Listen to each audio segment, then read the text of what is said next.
Et Kabunda Zali, lelo victime ya Baerer naï. Mais Kabunda lelo a commis on a faute déjà bisou. Parce que tu peux un mandat spécial. Bisika ou faut tu peux un mandat spécial. Merci. Kabunda c'est un comportement ma bé Zali kinango. Est-ce qu'on a côté le moutoir? Comment Kabunda ba tobula ba pina batu on dirait ba no ya you. Batu za sala ndingo na kala Izali bana Mobutu.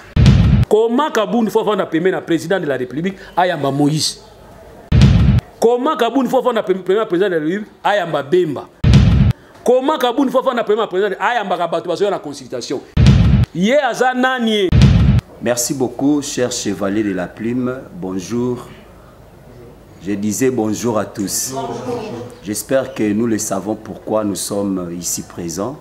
C'est dans le cadre de ces conférences de presse qui est dénommée Face à la presse. Face à la presse, c'est une conception de l'association de presse en ligne du Congo, en sigle APELCO.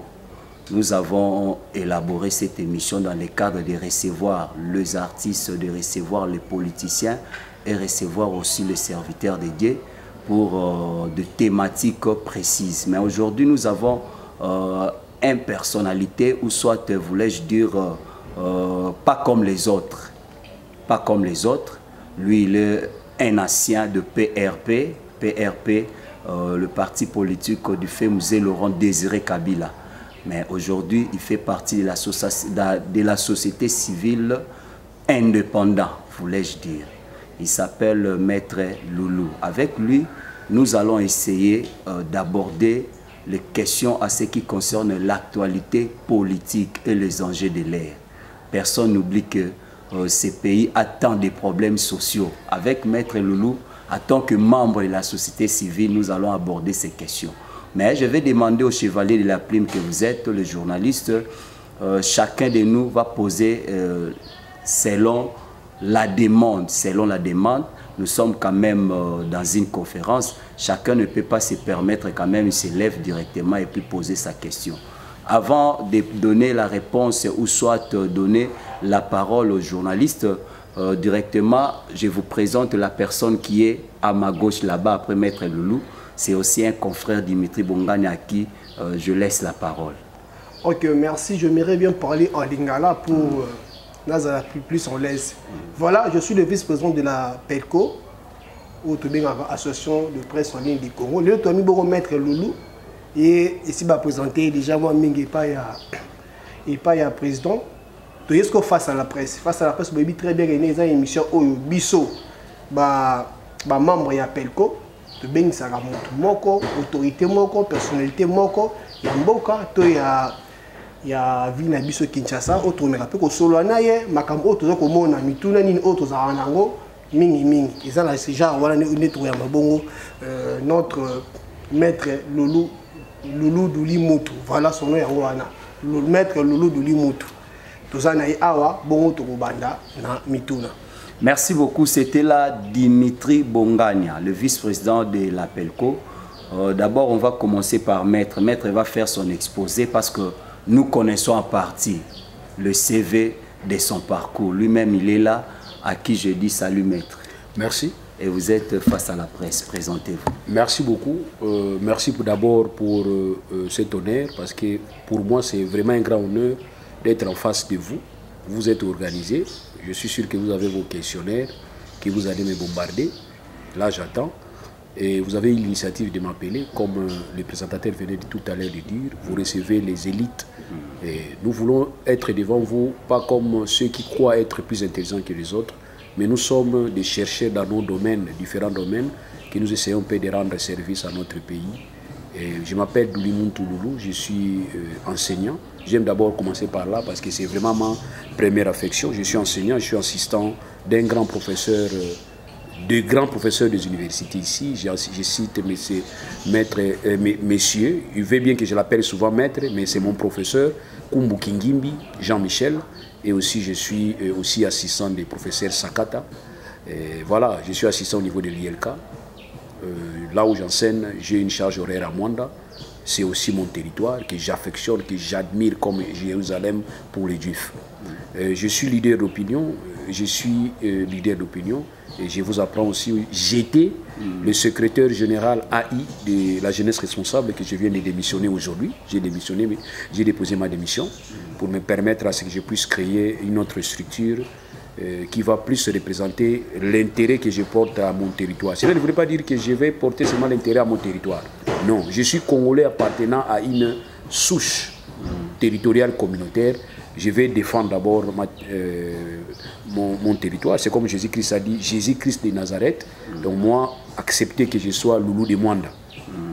Voilà, je suis leader d'opinion. Je suis là, je suis encadreur des jeunes. Vraiment, merci pour l'invitation. Merci beaucoup. C'était là la présentation, l'exposé de Maître Loulou. J'aimerais bien paraphraser que cette conférence de presse sera bel et bien bilingue pour permettre une meilleure audition à nos abonnés, tellement que nous émettons en ligne. En ligne. Chaque fois, il faut que le lingala local Eliezer, il faut que le lingala Hermon local Papa Molière pour une meilleure audition. Et sur ce, sans plus tarder, la charité bien ordonnée commence par soi-même. Nous avons une question pour que Bande comme Soubazo lire. Première question, Maître Loulou, en tant que membre de la société civile, a aussi exposé il y a quelques minutes au Topessier à Ebisabiso les bilans et chef de l'État pendant tout ce temps où déjà chapeauté dans la République en tant que président de la République démocratique du Congo et aussi membre de l'Union africaine, président de l'Union africaine. Merci dans la question posée. Je n'ai pas une question parce que c'est une question phare, ma question actuellement. Tout qui 24 janvier, 3 ans, jour pour jour, il y a exercice, il y a pouvoir, il y a chef de l'État, après ça soit serment à Salaki, il y a 3 ans passés. Bandeko nanga bilan izali. Bilan izali eloko moto a présenté kana temps na exercice ils a défini. O ya présenté kana o ya sali par rapport à la projection ya salaki. Parce que le bilan c'est comme le budget. Donc vous projetez nini o ngana kozwa, nini o ngana ko sala na o ngana zui. Et puis finalement on vous demande de dire nini o yo sali. C'est ça vraiment le bilan. Mais les bilans dans la rubrique net na France to moni bazo pesa pe bilan ya Macron. Mais bazo pesa ngona ba rubrique. Ba rubrique et pas na biso to tenir compte na ngote. Biso ya to temi to bi pesa bilan chef de l'État. So aussi malchance à retourner bilan chef de l'État et pas ya bato à la muka, okoyoka makamuna yo. Suppose malchance à retourner bango pas ya bato ya union sacrée, pas bato béton. Okoyoka pe makamuna yo. Alors nous voulons avoir un bilan où ils allaient basé sur la objectivité, na ba réalisme, c'est-à-dire oh tout ce qu'on palper. Mais tout ça confondre le bilan na ba promesse au pays nan to tenir. Ça c'est pas normal. Donc on a le que bilan ils allaient oyo au kanaï ko sala na oyo yo so sali na tango wana. Ba benga pe bilan mi-parcours. C'est-à-dire bilan mi-parcours ça bilan nini. Bilan aussi si na no exercice na yote. Ozana na katikati. Ngana benga ngo un enfant délibérable, c'est-à-dire aux 8 mais bazon sur la cour mususu no bandela na tine te batela ba point oyo ko zo sika po e bouger résultat na yo na tamba osala proclamation ya to benga bilan mi-parcours. Mais tous en habitude moko auto créer biso moko ya ko benga ka to bengi ke bilan ya 100 jours. Ba bilan wana eza bilan te o eza normalement faut eza ndenge wana recommandé par la loi. Non non non. Eza habitude moko to komana ngo poto yeba ndenge to leke seli 100 jours na biso. Et na ndenge to leke seli 100 jours na biso et pe ça ka projection na ndenge to continuer ko sala pour na 200 jours, pour na 300 jours, pour na 5 ans. Et il a rappelé muto azo gérer. Ya ngo mona benga bilan ya 100 jours. Alors, voilà un peu na pe ça makambo bilan 100 jours. Bilan 100 jours, ce qui est catastrophique, c'est parce que les mesures ont constitué à Tchaki par respecter qui a monté. Or, moi, je me plains ici, le chef de l'État, avec tout le respect, on voit qu'il y a un état de droit. Quand il y a un état de droit, il y a un domaine de la justice. Non. État de droit, quand il y a un Ibaki. État de droit contre la corruption. Donc, état de droit, il y a une notion globale. Où ils ont des paramètres. Mais dans le fond, dans souka makambo, dans le fond, ils allaient le respect à la texte. Ces textes, ils textes, ils ont même habitué la corruption. Au détournement. Parce que nous avons comme spécialiste état de droit à côté de la justice côté de la corruption. Surtout sur le Mouto ya lingaraté. Ah, état de droit, état de droit. Mais sur le Mouto ya lingaka, non, il faut quand même tenir compte de certains paramètres. Wana a justifié état de droit. Mais biso tolobi état de droit na biso ezani. Respect à la texte. Texte et lobby oui. Nous avons 3 pouvoirs traditionnels. Nous avons le pouvoir exécutif, le pouvoir législatif, le pouvoir judiciaire. On a texte et lobby. Texte et lobby dans le principe il y a séparation des pouvoirs. Il faut séparer les pouvoirs. Il y a indépendance même dans le pouvoir. Mais on a remarqué que dans le procès à 100 jours, ils allaient tributaires. il y a non-respect à texte, c'est l'exécutif qui doit gérer au quotidien. Et lequel exécutif azali responsable et à gestion liboso, il y a un autre pouvoir à côté de lui, autobengi pouvoir parlementaire. Ok? Pouvoir législatif, autobengi pouvoir législatif. Et voilà. Donc, ce qui exécution, il y a projet à 100 jours, ils ont qui démontré ou bien ils ont qui détourné par le gouvernement et que le gouvernement, il y a 100 jours, Tonito Bangate, alingo kene na justice mbala moko te balingo mema gouvernement wapi na liboso ya juge naturel na ye politique mais ali assemblée nationale yende alingo bana ko sala auto bengi ba enquête contrôle na rôle assemblée nationale mais kana biso to viola ki yango gouvernement mo ezalaki sur place auto bengi gouvernement transitoire démissionnaire ya ndeko Tshibala on devrait travailler avec ce gouvernement dans le cadre d'exécution de projet ya gouvernement na gestion quotidienne. Pourquoi? Parce que la République dont le Congo a à disposition arsenal juridique pour prévoir système système transitoire. C'est-à-dire l'autorité qui est demi, l'autorité au même Koufi, l'autorité au Bengani, à cause de la remise des prises, na où remplacer yé na ba condition où yé donc Tshibala devait être remplacé par le gouvernement qui devrait être mis en place par l'Assemblée nationale, la majorité où Makuna yende remplacé de Tshibala. Mais pendant la tractation, il y a 9 mois, Tshibala était là avec ses ministres démissionnaires, mais à côté de lui, il y avait un projet de 100 jours. Où ils ont au niveau de la présidence. Ils appellent violation de texte. Il y a bien une violation de texte, procédure, parce que notre droit est droit procédural et normatique. Et nous avons droit na biso, ils ont des normes, ils ont des procédures. Si vous respectez les normes, ils ont violé la loi. Si vous respectez les procédures, ils ont violé la loi. Première violation à 100 jours. Maintenant, tu es au côté de la gérer. Na makamba gérer, na katikata gérer, tout le monde qui d'abord au départ alliance politique Moïse Salamaki. Parce que vous devez comprendre que l'espace institutionnel les a influencé là-bas, accord politique et ma présence politique. Alliance politique Moïse Salami entre FCC et Nakash. Je n'étais pas contre ça. Moi, personnellement, je n'étais pas contre ça. Mais là, on a mon qui m'a c'était Moutoumoko Longwa, parce qu'il a géré 18 ans. Tolobi Longwa, Batuni Abanina, Oumela, Ote, Akokendete, Akozala, il y a Tigibiso suspense. Après, Kena, Kingakata, on a Natini Binobi, Sabatukinga, a violé la constitution. Alors, c'était vraiment suspense. Or, occasion en tant que chef, il faut la communication claire. Les chefs ne peuvent pas avoir de communication, ils ont tenté na ba makamusu toujours comprendre. Au côté ba énigme na katité, ba question na kati, ba piège, ba proverbe na kati. Les chefs doivent communiquer librement. Comme ça, tu dois comprendre. Kabila n'a pas communiqué librement. Maintenant, celle communication où il retient qui attention na Isaki na Gaberon. Quand Kabila va nous dire que ce n'est qu'un au revoir, ils ont diété. J'étais paniqué. Comment ce monsieur doit nous dire ça? Il va nous dire que ce n'est qu'un au revoir. Oh, il y a un problème. Maintenant, il va rentrer dans le dispositif Moussoussou. Il va rentrer dans la stratégie Moussoussou. Il y a un accord. Na bateau va gagner l'élection. Ce n'est pas grave. Mais qu'est-ce que moi j'ai trouvé anormal? Je n'ai pas souhaité que FCC Nakash basangana bakomako tambusa mboka na ba volonté na bango sans tenir compte que texte ça batena qui compte na ngote. Pour preuve, ils sont allés nommer un premier ministre na ordonnance présidentielle, ezali ordonnance présidentielle Bogota là, ils vont rappeler l'accord cash FCC. J'ai dit mais non, ça c'est pas normal. On ne peut pas Koko Sanakati constitution na biso ezali acte moko public et solennel, tout tcha accord privé na biso tout tcha nakati. Donc nous avons eu un premier ministre où ezali qui ici a volonté accord ya FCC na cash. Et ça vraiment premier ministre habitué na majorité parlementaire.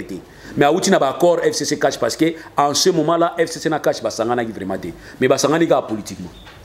To interdire ba tout bossa la force na kati ya parlement, to interdire té. Mais force wana ezali force moko ba ko rappeler on a kati ya acte té. Wana j'insiste, vraiment muta ko contredire nga place on azati. Donc ça a un problème. Troisième violation na kati ka ba démarche na bango. Loi elobi que le premier ministre c'est lui qui propose au chef de l'État nomination du Premier ministre. Et les cas échéants, c'est lui qui propose aussi les révocations. Mais dans le corps à FCC4, ce n'était pas le Premier ministre Samaloukonde qui a proposé le ministre. Parce que quand on dit proposer, c'est toi-même. Oui. En tant que Premier ministre, le Parlement va confier aux responsabilités au travail, à la compétence. Mais je suis sûr, là je ne confirme pas, Samaloukonde était devant, pour la première fois, il y a un ministre qui a travaillé la première fois, il y a un premier conseil des ministres à mon avis. Parce qu'il y a une été, la nomination il y a une autorité morale. Ça déjà c'est encore un problème. Parce que loi et le Premier ministre ne fois proposer. Tu vas aller travail. Pas bien au gouvernement Wario. On va bien au gouvernement Waya. Il y a Wario bien au bien on va bien au Waya. Gouvernement Waya ils ont ça. Tobo sanike. Toza na problème il y a 100 jours. Na no silité ba de musuba kangama inango. Bien que Mbongo ils ont monana parce que Naizabino Jamal il a dit que il pouvait rembourser l'argent. Mais total il aspect on a été biso kanga bango kanga bakangi vital camera état de droit. Nzo ngana le la on a tilelo. Les États-Unis sont mutu ayiba ki Mbongo wangani ti alobi pas ya juge et pas ya magistrat que Mbongo yali magistrat sepelaka. Pour faciliter la tâche, il y a combien 50 millions. On a beaucoup de 49 millions. Puis ça 49 millions. Tu as besoin de 49 millions. 1 million. Quand on a un même pendant quelques temps, on va y avoir des amis. Mais bon, on a besoin de nous. Tu as mal j'ai l'argent, je vais rembourser l'argent. Besoin de bon guana. Tous on s'en a caisse. Mais bien, on a un peu de cachot. On a peut-être un plus tard. Mais tout le monde a matata pour nous à côté de cachot. On a pas posé un bisou. Il va te occuper bango biso mandata pour nous raconter dans un quartier comme quartier parce que toi là ça va tout vraiment je dis mais non c'est pas ça. Tu respecter procédure. Maintenant na gouvernement Wario c'est ça ça là. Toi au ça là tu benjulu tu bon. Tu l'ingélu. Biso quand tu corriger erreur. Tu corriger erreur tu reprendre le même erreur na ba mécanisme moko. To zimbo to pese pas mutu. Mutu on peut placer sur le bon côté ni côté à FPI. FPI est à fond pour la promotion des industries. IGF a lobby que FPI on a besoin intéressé parce que ma camaison de Gabon est aussi sympathique. Moto on a topé ça qui mbon wa télémi. Non, IGF dé. OK, les côté mususu. IGF ko tonga kananga et kasai. Ngai lo na c'est pelagi na makambo IGF tonga nani FPI tonga kasai à travers Marcelin. Non parce que Marcelin a kasai. Non. Et alobaki ka tonga kasai. Non. Non yango. Mais nalingai pour une fois Kasai azwa quand même ne fils qui attend moi par yambo kanabiso parce que Kasai pas souffrir trop. Laissez-vous comprendre. Oui. Donc ça dit nalingai Kasai a profité ndenge nyonso boko pesa mbongo pour Kasai a se développer. Moningai naza prêt na soutenir yango. Naza muto na mu Congo. Mais nalingi Kasai profiter pour Kasai na 1960 61 62 bazui batu mususu bayo sai sabango misala na niveau ya Kananga ya Katanga. Ba déporté boyoka ba longola bango na Kasai c'est pas par la volonté na bango bazoi bango na makasi bazui bango ba yetika bango na Katanga bosala misala awa siko muto yaki aboti abosani ressources abosani origine na ezalaka Kasai mais to yebi ko différencier bango kaka mulubakati to bengo ba mulubakati oui donc ba muluba ya Katanga salaka te ce sont des Kasai bazoi ki na Kasai ba kino sala misala na niveau bon siko tango bozo ka ba tout côté Kasai boki na mwa sana na Katanga basani ba développer Katanga non oui bo siko tango bango zo longwa awa ezotika la vide awa nana ko développer ngo problème Kasai ya libusu yango problème Kasai nzoka Kasai pe dia mesa en fait biloko ezali o boko bakeno Kasai bo fanda awa bo tonga mboka na bango Katanga pe bo tonga o ba Katanga ba sayi makasi non so mutama makasi ta oliate bible pe lo biango alors difficulté Kasai ya zaki na ngwa ngwana alors lelo Kasai ya su moi passe à nord. Il y a comme à la tête il y a RDC. Voilà en tout cas bah on est na bino talibino. Heureusement na za mulubate. So na za mulubate tribaliste. Pour la première fois Kasai a eu chance. Il y a kozala un président Muluba. Pour la première fois projet moko ebimi. Ebimi mama lamu me ebimi na niveau FPI. Mbongo ebimi batonga Kasai. Bibozi mbongo na bubungisha. Chef d'état qui roule la liboso na bango. Ouais, nzambe mbongo ebungie bino bandeko na makila na. C'était pas ça. Kasai a perdu encore pour une fois. Tant que Kasai a bénéficié pour le développement de Kasai, tu perds rango. Mbongo ebele bimi ekei. Comment vous dites-vous que na mbongo soki 3 millions na yoka ki na soki 2 millions ba école na Kasai. Quand on sait que na Kasai même école à mulungu ezala kité. Tout le monde bana bafana likolo nzete. Mais le soki to na bango école, mais on a beau chater école moko moyenne non, ou ko coûter moins cher. Babis biso on a kimba tongi école 350 000 $. Alors on a 3 millions, combien d'écoles faut tonga? On a ça la réflexion non. Ça derrière pour anime. Kolongo la rôle où il y a pouvoir, les prérogatives il y a pouvoir exécutif. Bozo bois kangona ba cellule na ba individu. C'est un problème. Les lots on a projet, il y a 145 territoires. Tu vas CPL, ah ça 10 millions, bah tu vas CPL là, on va tu vas CPL là. Mais non, c'est Gabino. Bozo commettre encore la presque la même erreur. Première erreur, 100 jours. Deuxième erreur, Chilengelou. Troisième erreur, c'est maintenant développement à la base dans la province. Je suis très d'accord, d'ailleurs j'applaudis. Mais pour avoir le développement à la base, les constitutions en a déjà parlé. Les constitutions à ça institué déjà. On vous dit que le mode de gestion psycho yozani, ils allaient la décentralisation. Et la décentralisation n'a pas de règle dans la loi portant la libre administration à la province. Ils ont prévoir ni. Ils ont prévoir des entités seulement, des organes à niveau de la province.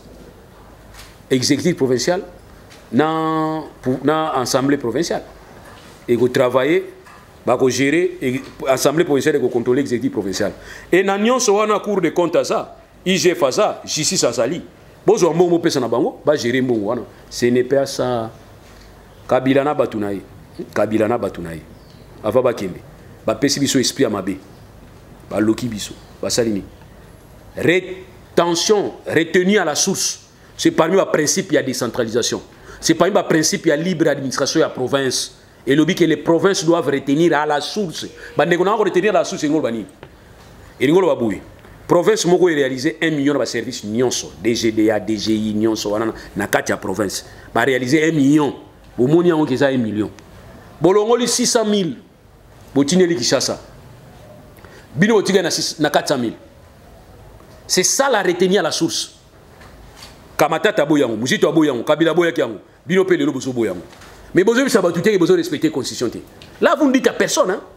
Mais bino so tu nous état de droit. Mais bozo bisa batuté que vous violez aussi. Bozo sala kolega utuna Kabila. Mongo emiyo yena Kishasa. Bazu yango. Batali combien aux na na province. Bazu $10 000. Bazo c'est pas maboko ya pas gouverneur. Ba bisi gouverneur toujours soutenir le banga té union sacrée quota. Parce que bazan tu ba union sacrée. Et ça oui. Tous les gouverneurs bazan na union sacrée. Gouverneur bazan na union sacrée té ba longola ba. O batikali awa sous l'impulsion, sous la bénédiction ba bisi ozoa 10 000 oyo qui ne go gérer province. So yo posu 10 millions $10 000 moyo loba ezati. Falo zo 400 000. Mozika 10 000. Tango oya na province na wuti na Kishasa. Ba pesi bino mote pa ya mkonja mboka. Wana za na ukuta. Mote te. Wana po distraire bino kaka. Merci beaucoup. Ba pesi bino mboka mkonja mboka pesi bino mbote. Oui. Mais na zui mbongo pona bino. Siko assemblée provinciale pe yoki que gouverneur qui nous alar kuna. Siko nzela o eza bien te gouverneur nzela eza bien te gouverneur provincial. Auto monte poani. O mbongo ezati. Ba entrée ezati. Oh. Bongo makelo lo tchaki ya mbongo to zona Kishasa combien. Akolo ba pété conflit bandi. Yango bozo ka ba instabilité ba province. Mais na kati yango l'état constitution a prévoir institution mususu. Auto benga conférence des gouverneurs. Na kati ya conférence des gouverneurs, faut ba lobi na makambo ba rétrocession, il y a autonomisation, il y a ba caisse ya péréquation pour na hôtel ba province dans la difficulté, na kati ya conférence des gouverneurs. Mais bandi ko ngai na maona rubango deux conférences des gouverneurs de Salamina, RDC. Natango a Fachi Béton, Natango il y a État des droits. Deux. Première conférence des gouverneurs, ils ont adhésion à la gouverneur de l'Union sacrée. Première conférence des gouverneurs, thème ils ont adhésion. Deuxième conférence des gouverneurs, ils ont salamanango, mais le conflit au ministre de l'Intérieur il a créé. Vous remarquez à la veille, un gouverneur était arrêté. Hein? Il a traîné dans la rue comme un vulgaire voleur. Alors, les personnes qui ont le gouverneur, ils ont la conférence des gouverneurs, ils ont pas chef de l'État. Chef de l'État. Pesa biso moratoire, balongo la biso sauté, bakanga biso sauté. Deuxième conférence des gouverneurs, t'as la base nango, t'as la thème. Koyebisa chef de l'État, bakanga sous bangote, ba déranger sous bangote na ba, gestion na bango calamiteuse na ba province. Alors, État des droits non, État des droits c'est une conception large. Oui. Et État des droits c'est la justice. Bon, dans la justice ça na ba bengango quoi coupe coupe ça va marcher mais ça va coupe donc ça aussi bien aux autres qui s'abattent yo kasi aux autres qui s'abattent zo ka yo mo payer aux autres ça ça les savoir les ambeli aminu mibale voilà. Merci beaucoup, c'était la maître Doli. Je crois que par rapport à exposé à maître on a quand même des questions. Oui, et voilà, merci maître malando pendant na bokebi na sukisa moi mokie question liboso balandi o expliquer biso no bilan za na ba rubrique nango en termes de pourcentage so lobi on peut sa pourcentage na ba lo bimisi moi ba perte mo boy en termes de pourcentage ils ont combien pour na bilan ya chef de l'état la question liboso mi balé ils ont sous question par rapport il y a des marches yo président de la République à Saline à Tamboli Bongo est-ce que to comme on a période il y a pré-élection mais na ba discours ne mususu azolo ba rotina ba 2023 ba voter est-ce que on est ko keni contre mi be côté mi tuna na ya première question ils allaient autour il y a pourcentage ya bilan chef de l'État au moins na poto ba difficulté tout ça dans les années d'abord bino ba presse ko sangani na yo la bino ma ba to ba tena compte à force na bino te o ba lobi oza 4e pouvoir mais bino ne faut pas pesa biso biloko wana na ba enquête to boko sala enquête RFI to ka ngona RFI et maison à sondage ni na kisasa bino boyebi keza maison à sondage izate mais na France au monde maison à sondage tel libre ce qui opinion à France et lobby boye na ka sumo ba ba soki maison moko boza na crédibilité makasi na Europe ce que pesi statistique ça dit nous devons avoir nos propres structures où ils allaient étudier ba statistiques. C'est très très important. Comme ça, tant que vous avez sa déclaration, les journalistes sont inspirés, les leaders sont inspirés, même pouvoir en place est inspiré, l'opposition n'a pas inspiré. Mais pas Nabiso, ils ont raté. Le bilan, ils ont fait ça, mais pas Anani. Il y en a vu tout à l'heure. Vous avez un micro, vous avez un micro. Vous avez un micro, il y a béton. Tout n'a pas bilan, ils sont nions sur les qui toko. Moi, je gratuité. L'église catholique peut pas sa statistique. Et les confessions religieuses et péci par rapport à donner au bazanango. Mais biso linga qui est là. Mon église catholique, to commissaire on dirait opposante na biso ceux qui te commis na pouvoir. Mais to commission le rôle partenaire na biso ceux qui sont en opposition. Église catholique ça dépend de ngozo lingila.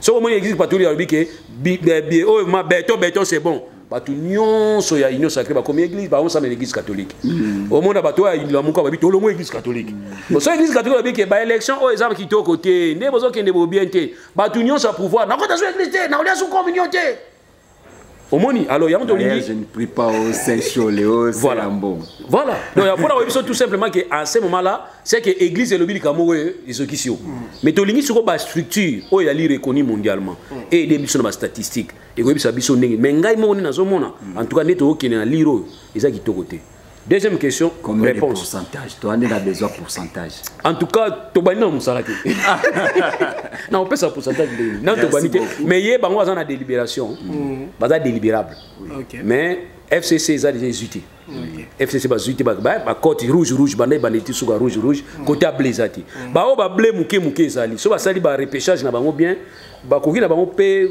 kozala délibéré mais ma na bango zane bazolo ba trop ba o sala rien bazo ya buta la blé ngabi o za faire mon ango blé pour ni o bon ke makame bongi moko to zali na discussion isinga ko gratuité c'est effectif ngabi so c'est effectif c'est za ba côté mususu ngana to fotela mwana na classe mwana na to fotela classe na fouti pour ni parce que ba école benga ebi que to so na tete bundate to so ngane to zagiri boso bango ba quand c'est échec na bango c'est échec na bango te vous avez tenté ici mbité mais bon continuez à tenter c'est ça la force mon frère ngana tanga na bané 90 91 bané na ko zo diplôme na 92 90 to zo tanga na mabele ah na école moko ezalia école comme Dialanda je connais to zo wela ba place mabele ke ba place nanga procès moi télé ba oninga mutu ah petit boy la bande boy la mabele.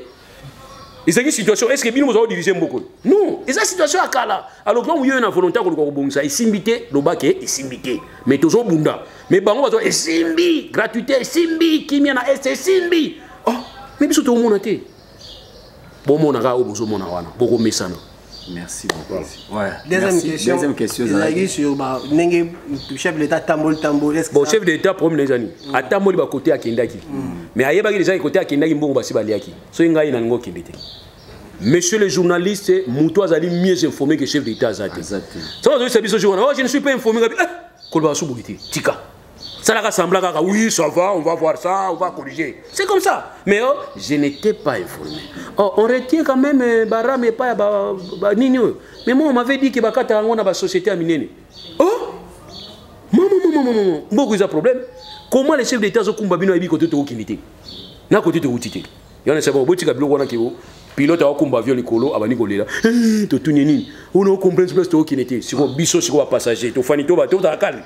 Mutazo kumba zo mona te bon biso to fandi. Merci beaucoup maître Topesi. À répondre bien. Na répondre. Dans le but est-ce que ça azo buka mi beko toté ça préélection toté. Mobutu tango salaki ba consultation populaire akendaki brusquement na ba place mususu tango salaki nani ba auto bengaki ba consultation populaire puisque avant que Mobutu azo la décision de démocratisation asalaki semblant kotambola Zaïre Mobimba place azo okende azo bisa batuté omonaka pa Mobutu akomi na kati ya province mais ba biso le président biso okende neti Mwanda okende Mwanda nazo ya Mwanda babandi kotonga kobungisa banzela kobwaka ba mai na biso omonaka te po ni za chef d'état so to le kanzela wana fo bungisa nzela wana. Oh, faut dire qu'on est on a pas mon nzela ça bien tout bonzanzela mais bango ba bongisa ba tie ba penti ba show. So ebe de d'autres to la bobia mboka zokola. Nzoka hier tozali na 37 ans na kati ya opposition. Ayebi biloko wana. Akoko na faiblesse biloko wana te.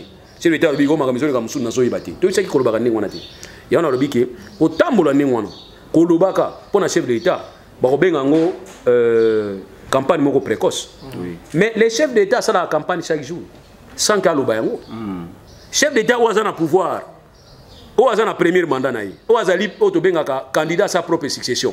Campagne électorale, premier jour à mandat, ou après tagi seulement. Ou bani la campagne, sans koloba, aux autres travail. Si autant on a face à l'adversaire, si on a une la réalisation, il bosse na kuta qui a monté na salle qui a. Nzela, ou ezaki bien te. Peuple baza futa makapamba, les réseaux sociaux batu bungi. C'est des chefs de l'État campagne électorale na isa mandat na ya libuso. Alors, ceux qui chef d'État bandit déjà que oh bon voter ngai, c'est qu'ils ont un problème. Tu dois aider un problème ou tu sais que communication est bien mais aussi façon qu'on le verra. Mes chers amis, dans la vie pour réussir à un projet, même dans une situation, même dans un mandat, il faut deux éléments. Il faut avoir les moyens, il faut avoir la volonté. Ce ne sont pas les jumelles, ce ne sont pas seulement les jumelles. Mais n'abeng on ba si à moi. Oui ba si à moi non. Bato bano bakanga makana nzoto. Oui. Jimel eza bato mibale mutamutana nzela na ye. Jimel okomona na Lubumbashi, nzuja za na Lubumbashi, li passe za na Congo central. Mais basi à moi baza obligé baza la bisika moko. C'est-à-dire volonté na moyen, il faut ça l'ensemble. Quand tu as la volonté et que tu n'as pas les moyens, ça va poser un problème. Mais quand ça pose un problème, ça na courage à ça bato. Que en tout cas bana mai na nina bongisa. Même pia ko eza mikolo yo simbate. Yo kaka bana mai simba. Bado dame ata lelo te lobi na kozwa oh ndi ufandi wana quand ndi ufandi wana ndi okutela ngo te to no luka bomingo. Allons-y chercher le travail puisque le travail procure le bonheur, mais quand vous allez rester sur place au temika botala ka likolo même man o nzamba za robwa kaka apesa e bango décision ni obima libanda bo nolokota soko lokoti fosani fotala nioka donc nzamba pesa e ba condition pour muto azo eloka kolia nioka ko soyo tala nini tala nioka. Mais yo nyoko sur obi ke on a otala te nzamba sala uya osala okufa. Donc voilà un peu. Merci beaucoup maître. Oui Prince. Je crois maître de Yambadio déjà. Moi c'est Prince qui m'a dit. Question nana ya liboso ezali aux amours de la société civile. Mais quand on a expliqué biso bato pe ba yebite ba yeba rôle ya société civile na moka ezalani. Et deuxième question ça Boza la société civile, quand vous regardez le président de la République, Félix Antoine Tshisekedi, il y a Moka ici, pour faire sortir Moka pour faire déjà. Bino, pensez à nous, soit ma candidature, nous, ils ont une état que société civile. Merci beaucoup, M. Prince. Société civile, au fait, il y a une songi à quartier. Bazawana bamona mabe. Il y a quartier où ils ont bunni sabatu nyonso. Mais babunda rapport l'intérêt batu nyonso. Bato songi. Ezate ko songi à quartier pour sala bato mabete. Pona ko loba alerte. Ke boke banzela o eza malamu te. Boke ba awa eza malamu te na population te. Voilà na ko définir société civile. Société civile elle dit ensemble ya bato o baza na pouvoir te. Mais baza ba peuple ba na besoin de bénéfice. Société civile ba parti politique nyonso ba membre na baza na kati. C'est comme les lobbies soto lobi la Mwanda. To senga ki le chef d'état zo kende Mwanda pour la inauguration to bisa ki ko inaugurer kanini mais ça peut solution pour na courant. Mon frère, tu sais que bato chef de l'état mususu na bato mususu ba mona ni to bunza chef de l'état parce que to zo bisema ka courant. Biso to yebisi bato na problème grave ezate. Chef de l'état na landa ke na sankuru arba ke boloba muta bangi sabinote. C'est la démocratie. Biso to zo loba. Tanga ko zo solution pour na courant na Mwanda. To yebisi bato wana ba se déconnecter na SNEL. Parce que bino zo na besoin courant. On a SNEL, c'est des abonnés. Nous nous parlons pour l'intérêt de tous. C'est ça la société civile. Pour l'intérêt de tous, pour l'intérêt bateau bazolo bamezo comme ça malobati biso comme ça malobala bango. Nous ne sommes pas derrière les partis politiques. C'est ainsi, moi personnellement, j'ai défini société civile. Il y a un moment où bateau sanga dans la tendance. Dans la tendance té. Ceux qui côté à président, côté à pouvoir essayer de m'abeiller na takaka ta. Na fois nanga boki nanga bisigate, bobe nanga te webisanga bobe ninga lito et pour aller lobi boy. Azate. So pe côté opposition na ko attaquer na attaquer. Neti côté opposition, organisation ezate. Nous avons dit que dans l'opposition, il faut une loi portant statut à porter-parole et opposition. Mais nous avons fait une erreur. Tout le Parlement, des parlements à ça démarche wana. Parlement on a dit que oh ya la porte-parole wana, faut la opposition parlementaire. Mais ba opposition wa libanda. Moi ba bénéficier na travail wana, ezate. Donc ce qu'on parlement depuis tant Kabila ti lelo, ba sala effort te ba bimisa porte-parole ya opposition. Et si le gouvernement de Sabisonine, oh, et tali bisoté sur monsieur porte-parole, bazo bozo na que institution ou un parlement, et ça sous regard et chef d'État au regard article 69. C'est qu'il y a un problème, il y a un fonctionnement, il y a un ça là que tous en opposant porte-parole est mais on a pas cassé bango en tant que membre de la société civile. Donc on a besoin de poster. On a été biso. On peut pas casser bango sani. To limite proposer bango boy. Oh, il y a une deuxième élection présidentielle, il y a la porte-parole de l'opposition. Parce que bon rataki ya wana mboka na biso to mona ve Fayulu avec le président. To rataki. Parce que différence entre yena chef de l'État et Isaïe Makasité. Imaginez que Numbi ba votaki. Na beni oto kosila maladie ya Ebola. Ba votaki parce que Ebola on peut voilà. Toi ko tuna ba la dio za makasi ko le ka Ebola ko le ka Ebola mais bénéfice au salam. Kuna to boye ko sabe so po Ebola za lai kuna. Bon imaginez que Numbi na beni ba votaki. Mais les autres ont la situation ce soir. Alors ce monsieur-là, deuxième, on va commencer à le négliger. Non, il faut considérer, pour tenir compte. Parce que ce n'est pas le président qui est élu comme un individu, mais c'est plutôt le programme du chef de l'État qui est élu. Le programme du candidat. Il y a un meilleur. Il y a un voté.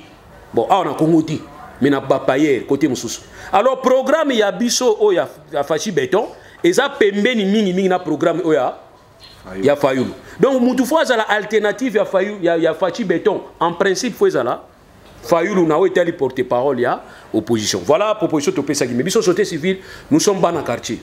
Nous sommes dans le quartier. C'est le premier dans l'opposition, tout le monde. C'est le premier dans le pouvoir, dans le quartier. Où est le quartier?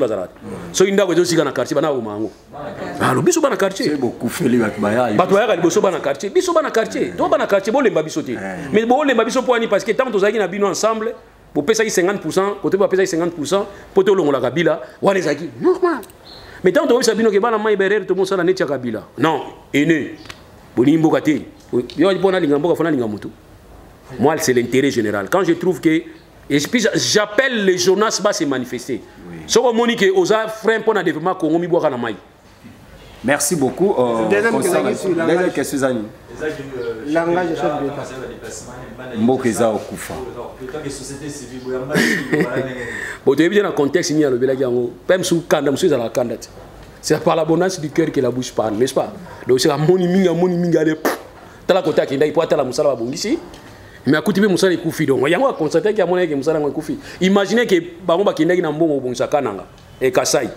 Que chef d'État kuta ki yango kitoko ba bongisi ba gratte-ciel, ba bongisi ba école, ba bongisi angolo ba parole wana. Angolo ba parole wana te. Mais ça qui au bout, ça tape mutu. Il y a super mon équipe bateau te kana synagogue pexi bango pesa yo ita salaini. Aye simba foué bani ko beta bango. Donc pour dire que azam mutu mais to ba langage les ayité parce que lui c'est une institution. Ndé na lobi tout à l'heure. Bazo me abino na violi kolo.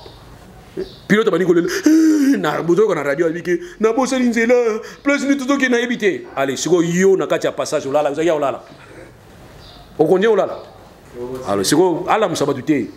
Debout congolais. Babani, debout congolais, unis, longtemps courbé. Donc, c'est que le chef d'État a mon imbo qui koufa. Mais c'est que tu as tombe là. C'est des signes que tu as sous debout congolais. Tu as mon comment dépassé. Tu as un ya vieux nani taboulay. Congo, Congo. Oh, besoin mon allélo Congo il comme Sabino. Ça vraiment il y a un nina kanisaka. Si on a dit mon taboulay et ça la chair de poule. C'est le même Congo qui va étonner le monde. Aujourd'hui besoin de Congo. Quand on vous dit que le Congo c'est un pays solution, c'est un pays solution. Les lois, dans 30-40 ans, c'est le Congo qui va donner quoi? Agopé énergie, il y a pas mis tout kawana et tambour dans la batterie. Biloko on les pas na biso. Donc Congo il comme ça va te belé, mais à condition de s'organiser, on ne s'organise pas. C'est comme des lièvres bazo bunda face à Lyon. Merci Rachel. Merci beaucoup. Rachel Gikanji, la DG de Rachedi News TV. Maître Loulou, vous êtes une société civile. Ce qui se passe au sein, et au sein, il y a UDPS. Donc, je peux dire l'affaire Kabound. En tant qu'État civil, en tant que personnalité judiciaire dans Oroba. Quels sont jugements, votre jugement par rapport à la guerre au Naloba? Guerre Wana, et ça, inter-IDPS. Nayayo, tant que maître, deuxième question, c'est par rapport à l'Est du pays. Dernièrement, à chef de l'État, à Ibsaki Busso, état du siège. Et tout le monde était d'accord avec ça. À l'objet, tant que gouverneur, militaire, vandi, donc c'est que il n'y aura plus le maître, il n'y aura plus la mort, la violation et cause à la tienne. Mais la semaine passée, tout le monde est sol congolais, Ougandais, Koti, Lissoussou, Bino Boza société civile. Bozo lo banini par rapport na makambo wana. Est-ce que tu peux demeurer kaka na affaire ya kolela na mboka na biso par rapport à makambo ne s'est passé? Vous êtes société civile, vous pouvez nous rendre compte par rapport à ça? Merci. Merci madame. La DG, par rapport à la question nayo, des questions tuninga. Question à Jean-Marc Kabound. Je voudrais vous rassurer madame. Jean-Marc Kabound est devenu un homme d'État à partir du moment où il a été élu vice-président et assemblée nationale. Par là, il devient comme un animateur adjoint à côté de Mbosso. Mais Jean-Marc Kabound, pas comme un vice-président et à l'Assemblée nationale au Ouana, il était d'abord député. Jean-Marc Kabound, pas comme un député, a joué bénédiction, il y a parti politique, naïe ou zali IDPS. Maintenant, tout renversé. A commis membre IDPS pour Ani, pas un membre IDPS. A commis député pour Ani, IDPS n'est pas. A commis vice-président pour Ani. C'est parce que va voter na kati ya député. Je voudrais vous faire comprendre ici, Bandekonanga, il y a Bandekonanga, Bassina Mibali. Jean-Marc Kabound, vice-président et l'Assemblée nationale, ce n'est pas par la volonté de l'IDPS. IDPS a 28 députés. Nous avons rappelé IDPS, peut-être Barobosana. Bazan a 28 députés. Ce qui est loyo, président de la République, au départ, il y a une majorité parlementaire. C'est par un jeu de passe-passe. Oui, c'est une stratégie à chef de l'État. Il y a une vision à chef de l'État. Ils ont une vision à IDPS. Même le programme au chef de l'État, je ne suis pas sûr qu'il y ait des batailles à IDPS. Donc, biso de voter papa Etienne Nani, papa Félix, peut-être qu'il n'a pas considéré après la combat tata na bango. Et qu'on va peut-être qu'il n'y a pas ça dans la tata na bango. Maman soit il IDPS, bah soit il combien de députés? 28. Donc IDPS a bossé na teke a une chance à vie. Alors faut conserver chance à vie naïe. OK? Pour que les IDPS a bien ma partie au pouvoir, c'est parce que bah il soutenir le chef de l'État. Toujours soutenir le chef de l'État. Bilo musubo koyo kango côté musute. Oyo kango peut-être ka pananga. On a une position au batika na luba. OK? Boyo kango ka pananga. Jean-Marc Kabound, juridiquement parlant, il est le secrétaire général de l'IDPS. Il n'est pas le président de l'IDPS, encore moins le président de l'IDPS. Il est le secrétaire général de l'IDPS. Quand vous le forcez à démissionner de l'IDPS, je peux vous conseiller à renoncer à l'intérim. À renoncer à l'intérim à l'IDPS comme président AI. Parce qu'il ne peut pas démissionner comme président AI à l'IDPS. Il y a ça provisoirement. N'est-ce pas vous comprenez? Ça provisoirement. Titulaire na yazali. Il y a des assimés. Parce que, au niveau de la présidence, il y a IDPS, vice-présidence, il y a IDPS, exacté. Et ça, le président, le secrétaire général. Jean-Marc Abounda, c'est le secrétaire général. Mais il y a assimé. Intérim, il y a président. Ou il y a indisposé Sikoyo. Est-ce que c'était normal de nommer par un mandat spécial? Non. C'est automatique. Si le titulaire n'est pas là, c'est l'adjoint.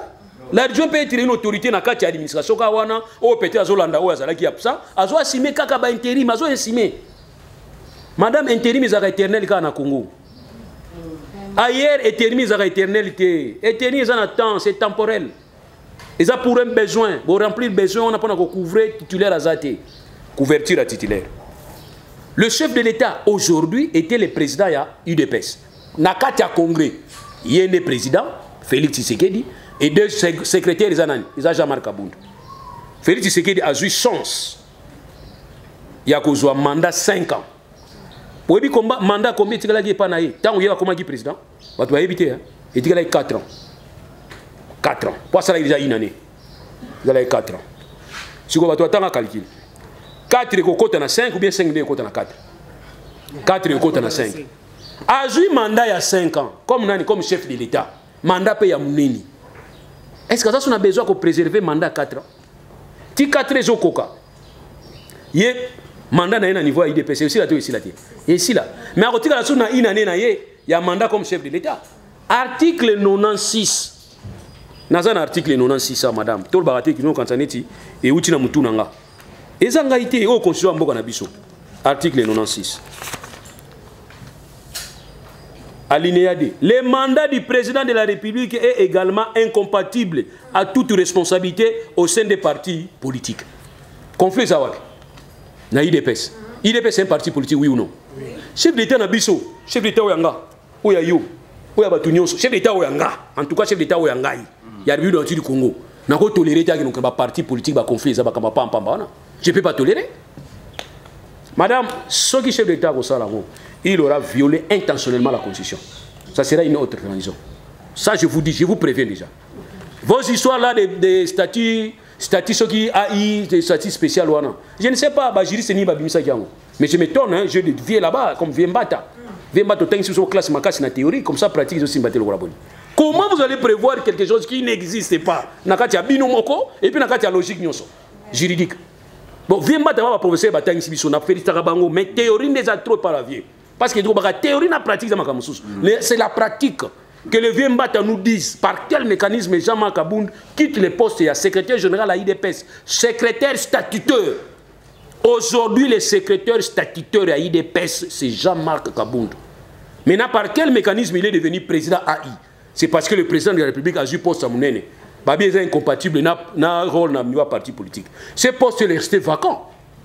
Que prévoit les statuts à IDPS? Il faut organiser carrément un congrès. Pour organiser un congrès carrément. Souretomi est facile. Mais on a un mandat spécial. Au Azagi communicateur, il y a Céline, il y a IDPS limité, il y a secrétaire général. Au Azagi secrétaire général, il y a président. Mais aujourd'hui, maintenant, ça pose problème. Il a renoncé. A renoncé. C'est un mandat. Le mandat, il y a un mandat et mandataire. Kaboun, c'est un mandataire. On lui a donné un mandat par le mandat qui est le président actuel. Or, le président actuel ne peut plus parler au nom de l'IDPS. Lui-même, d'ailleurs, l'a reconnu. Je ne suis plus le président d'un parti politique. Je ne suis plus le président d'une tribu. Alors aujourd'hui, nous voulons qu'il puisse réaliser Malubana Ewana. Voilà pourquoi on a vu, madame, conflit à IDPS, c'est un conflit interne, c'est vrai. Mais il va institutionnaliser pour rien. Et je les préviens. Si vous faites une erreur, il y a un conflit. On a rentré parlementaire. Vous allez voir que beaucoup perdent sous contrôle la majorité. Ça, je vous préviens. Parce que les députés n'ont pas ma casse na kokima kabuya. Baza bampu na bema bampuku na kati ya bateau. Soki bateau ezo zinda bateau liboso bakima iza bampuku. Baza makasi na kokibata na pe musika. Chef d'État yusa bonga ke soki boye te bo mona ngana dissoudre. Babi nazanga boulot. Nazanga boulot allez. Bango moni o to koti na vision chef d'État. Chef d'État visionné zani. Oh eza union sacrée. Union sacrée de Bénin, les peuples d'abord. Les peuples d'abord les anis, ils ont union sacrée. Tout tourne dans le mot. État des droits. Or, biso to yebi ko répondre nango, kolobake pour na biso, le peuple d'abord, c'est un système socialiste. O elingi kolobake, peuple mutaza au centre. Il y a développement comme acteur et comme agent de développement na yemoko. Yango chef d'État nani Kabila biso prenez-vous en charge. Pour comprendre que biso moko faut se prendre en charge pour le développement na biso. C'est ça le résumé les peuples d'abord. Ce n'est pas un slogan, mais c'est un système socialiste. Mais dans ce système socialiste, il y a des critères. Le premier critère au Makassi, c'est l'organisation concertée. Dans un système socialiste, il y a la concertation. Donc je ne peux pas réveiller un bon matin et dire allez, les lobbies, nous les gars côté. Non, non, non. Et dans un système socialiste, il n'y a pas des autorités morales. Il n'y a que la base qui se réunissent et puis permettre de sa orientation pour adopter un ok, la démocratie a un défaut. Et des fois, la démocratie, pour permettre de moutons soit ça dans la bino débattre. Non parce que vous allez exclure Bango, mais parce que vous allez vous dérouter. Tant que vous avez base, mais la base. Tant que vous avez base, vous avez la démocratie, c'est une base. Tant que vous avez une base, maintenant nous devons commencer à faire quoi? À éduquer notre base. Nelson Mandela bimi na prison, base. Et vous savez Nelson Mandela qui tobo Mandela, Nelson Mandela baini. Jamais. Tu travailles na Mandela wana. Si Nelson Mandela yoga base, ou base ndé yoga Nelson Mandela. Non, il faut avoir cet esprit de leadership pour permettre à ce que la base se converge. Affaire à état de siège. État de siège, madame, il y a un problème pour la notion de la droit, notion d'administration, notion de cadre du système politique. Toujours respectant bien. État de siège, état d'urgence, toujours on peut la payer moussous. On peut un exemple en France. L'état de siège, l'état d'urgence, l'état de tout ça va mesurer basé sur la période exceptionnelle. Pardon. Pouvoir en place. Pouvoir l'État a une mesure exceptionnelle, une période exceptionnelle. Madame, ces périodes exceptionnelles, les a définies déjà. Et même mode d'emploi, ils ont déjà défini. Je viens de vous parler tout à l'heure qu'il y a 3 pouvoirs traditionnels. Les 3 pouvoirs traditionnels, il faut être travaillé normalement. On appelle ça un exemple. Le président de la République est élu au suffrage universel direct. Il va prêter serment devant qui? Devant la Cour constitutionnelle. Pour bandi ma résultat na ye o eza provisoire parce que ba résultat va déclarer à niveau CENI za provisoire. Pour bandi ma yango faut les gana valida, faut na valider Cour constitutionnelle. Donc le chef de l'État pour qu'il devienne chef de l'État, il faut aller kana pouvoir judiciaire. OK? Maintenant le chef de l'État doit commencer à gérer. À gérer y mon côté à gérer na gouvernement. Parce que le gouvernement est utile pour exécuter des décisions ou un programme de chef de l'État zanango na vision des fois à ça la gouvernement. Le gouvernement va abandonner ça le pouvoir législatif. Il faut défendre le projet. Si on défendre le projet, si on défendre le projet, bandimi va investir. Loi et lobby, si on va investir, à démissionnaire. Mais si on va investir, il n'est pas chef de l'État. Si on n'a pas pouvoir législatif, bandiminga. La proposition chef d'État a nommé.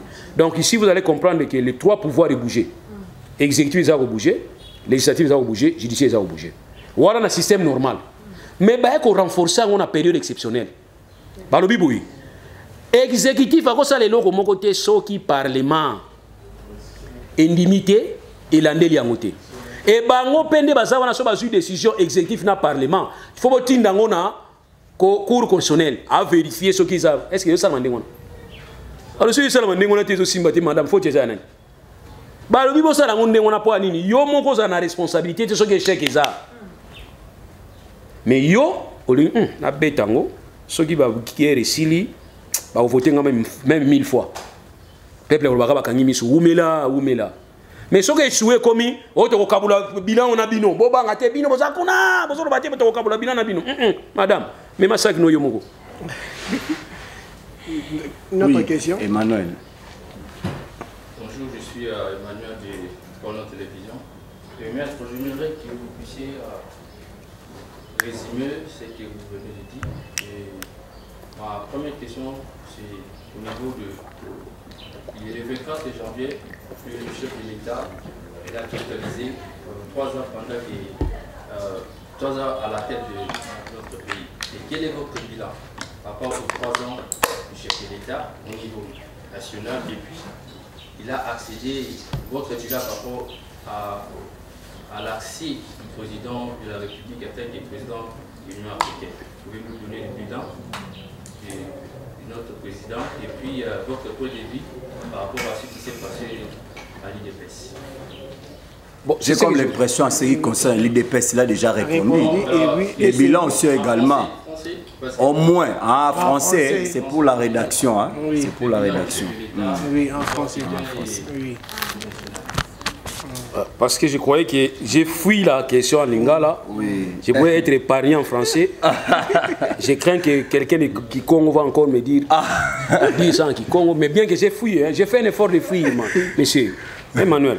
J'ai fui, mais tu me reviens encore. Bon, en ce qui concerne le bilan du chef de l'État, nous avons le bilan mi-parcours et nous avons le bilan 100 jours. Le bilan 100 jours, ce n'est pas une exigence. C'est en tout cas, comme on dit, in. Hein? Il y a out, il y a in. C'est-à-dire, c'est comme, je vais dire quoi? C'est comme nouveauté, c'est une nouveauté. Où nous avons instauré un système, à chaque fois que le chef d'État va dire 10 jours et 100 jours, qu'il puisse nous donner déjà l'aperçu de comment il a géré. Parce que 3 mois, c'est déjà trop. On peut déjà avoir l'idée de savoir, nous allons échouer, ou nous sommes dans la bonne direction. C'est ainsi que nous avons instauré ce système de 100 jours pour donner notre avis. Mais malheureusement, nous avons été, n'est-ce pas, dessus. Nous avons été déçus par rapport à ces 100 jours. Et c'est les 100 jours qui vont nous ramener un procès presque de la honte. Pourquoi? Parce qu'il y a un non-respect d'une disposition capitale en ce qui concerne la séparation du pouvoir. C'est le pouvoir exécutif par l'institution gouvernement qui gère au quotidien, qui a un programme. Mais malheureusement, pendant cette période de 9 mois, nous n'avons pas encore eu un gouvernement. Pour avoir un gouvernement, il faut avoir le gouvernement dont vous allez voir que vos frères et vos soeurs et vos amis. Mais or, celui qui était en face, c'était déjà un gouvernement. Nous avons une disposition transitoire qui fait que l'institution qui est démissionnaire, ou soit ceux qui est fait mandat, doit attendre à ce que l'autre qui va venir la remplacer dans les mêmes conditions. Donc nous, pour nous, c'est Tchibala qui devait attendre à ce que Ilunga Lukamba vienne les... C'est ça, non? Pepe Lumba vient les remplacer. Mais on les laisse là-bas comme des figurants. Mais on va prendre les prérogatives du gouvernement, l'institution gouvernement, on va les confier à l'institution président, d'ailleurs dans son bureau administratif. Et nous avons connu des problèmes de 100 jours. Ça, c'est un bilan. Hein. C'est déjà vraiment une perte. Parce que nous avons perdu et l'argent et le temps. Le mécanisme fait que c'est toujours le gouvernement qui puisse savoir de quoi exécuter les programmes. Mais on va instaurer un Chilé, un Chilou. En Chilou, Chilé, je veut dire exemple. Nous, on croyait qu'on va tirer les leçons sur ce qui s'est passé au bilan de 100 jours. Mais on va reprendre la même bêtise. On va confier cette fois-ci à un conseiller qui va travailler avec le Fonds promotion industrielle. Les fonds là, qu'on doit remettre dans le cadre des subventions, dans le cadre d'accompagnement des opérateurs économiques industriels, on va mettre ça au profit sous la direction d'un conseiller à la présidence pour aller faire développer Kasaï. Parlons de Kasaï. Vous savez, Kasaï, pour moi, je suis au Congo. Mais Kasaï, je me plains vraiment et puis je regrette. Nos frères Kasaïens subissent depuis 1960 jusqu'au jour d'aujourd'hui. Avec la déportation, on va prendre les frères Kasaïens, on les a menés au niveau des Chaba pour qu'ils aillent travailler. Mais ils ont ignoré que Kasaï aussi avait besoin de travailler, de la main-d'œuvre. Ça, ce n'était pas normal. Mais aujourd'hui, on va créer une discrimination. Les surnommer les Baloubakat. Or, dans notre tribu, il n'y a pas de Baloubakat. C'est-à-dire des Kasaïens habitant Lubumbashi sont des Baloubakat, mais ils ont leur identité. Et aujourd'hui, on va créer en sorte qu'on puisse détruire tout ce qui pouvait faire donner la confiance aux Kasaïens. Tous ces gens que vous voyez ici, des Wewa, viennent de là. Vous leur posez la question, mais pourquoi? En tout cas, Kuna Moïse a sauté.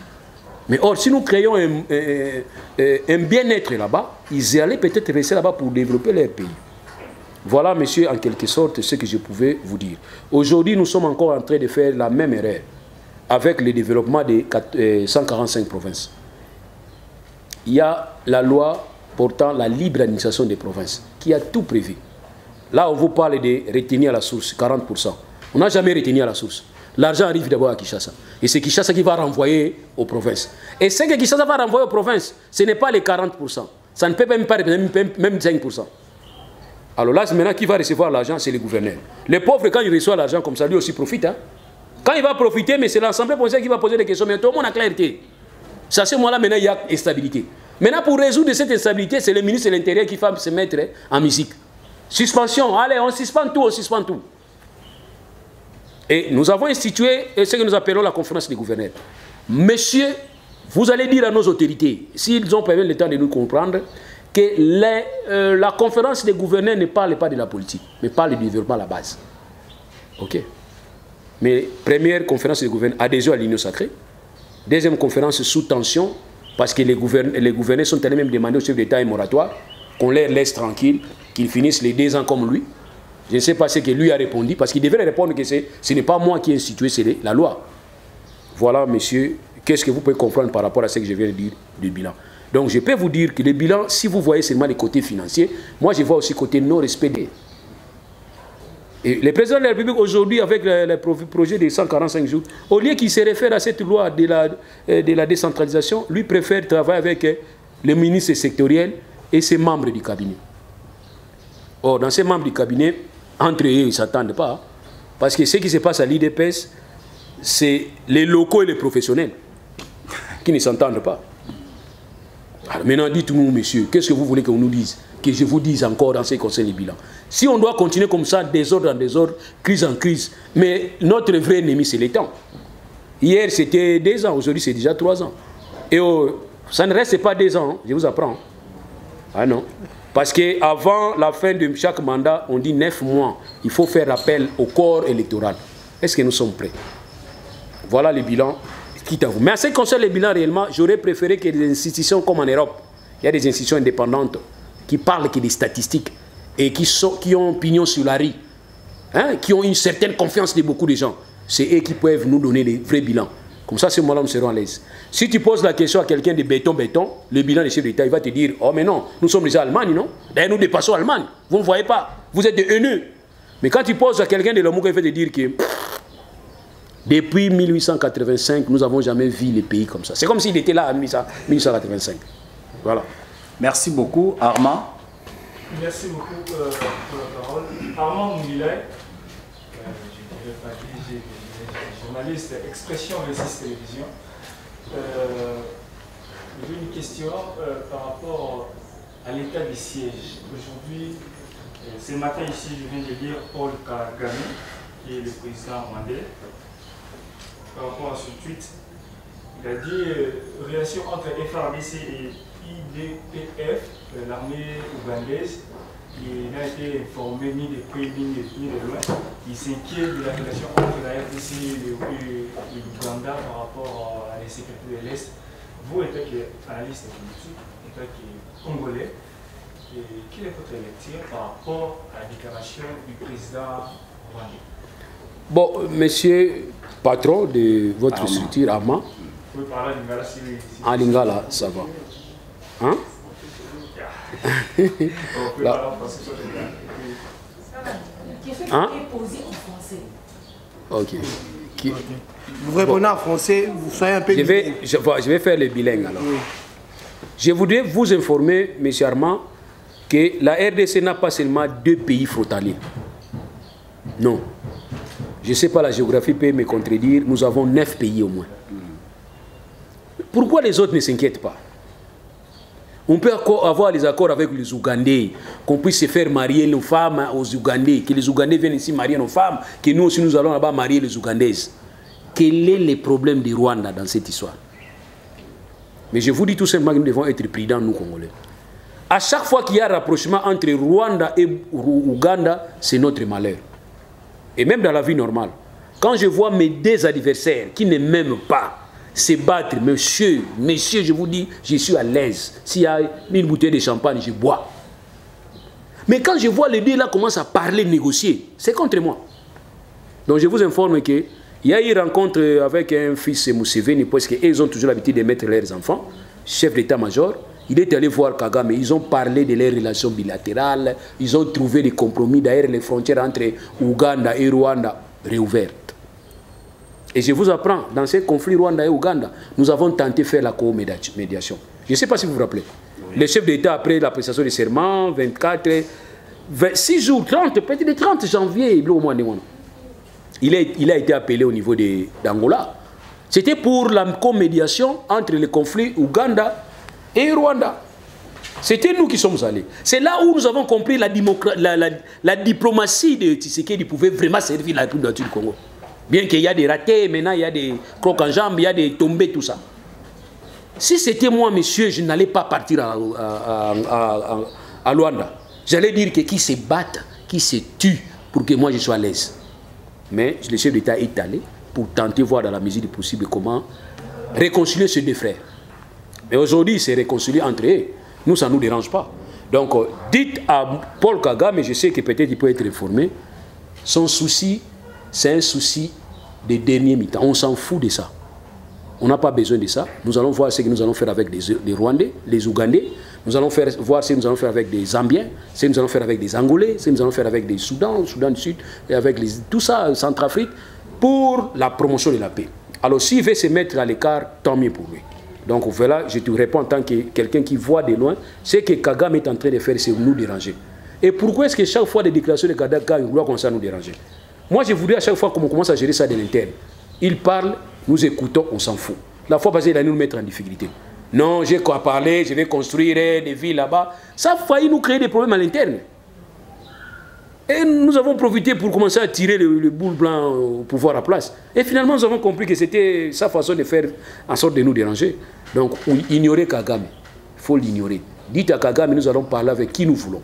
Et lui, il doit se frotter les mêmes. Mobutu est déjà décédé. Lui, il était qui quand Mobutu était là au pouvoir? Franchement, à un certain moment, quand vous dites que Mobutu a tiré ce pays, mais du moins à ce point-là, Mobutu ne badinait pas. État de siège. État de siège, je vais... Aujourd'hui, il y a la lucha entre les manifestés et l'un de leurs a été tué par la police congolaise. Êtes-vous d'accord avec l'état de siège? Est-il le bilan positif avec l'état de siège aujourd'hui? Avec le retour des M23 ce matin, déjà ils ont tué 13 personnes, sont décédées. Êtes-vous d'accord avec l'état de siège? Je dis que tout système qui doit être instauré doit avoir ses mécanismes internes propres. Et nous sommes obligés, nous tous, pouvoir public ou n'importe qui, de respecter d'abord les mécanismes. Si vous respectez les mécanismes, ça va. Mais vous ne voulez pas respecter les mécanismes. On vous dit qu'en ce qui concerne le pouvoir de siège, il ne faut pas tenter à avoir les monopoles. Mais vous êtes même allé au niveau du Parlement solliciter la loi d'habilitation. C'est-à-dire quoi? Qu'on vous laisse la main libre. Mais or, pendant cette période, on ne doit pas se laisser la main libre. On ne doit pas laisser l'avenir de la République à une seule personne, à une seule institution. Nous ne sommes pas dans un système présidentiel. Nous sommes dans un système semi-présidentiel où les autres aussi, leurs avis doivent influer pour avoir des solutions et des décisions. C'est ça le vrai problème. L'état de siège, c'est ça.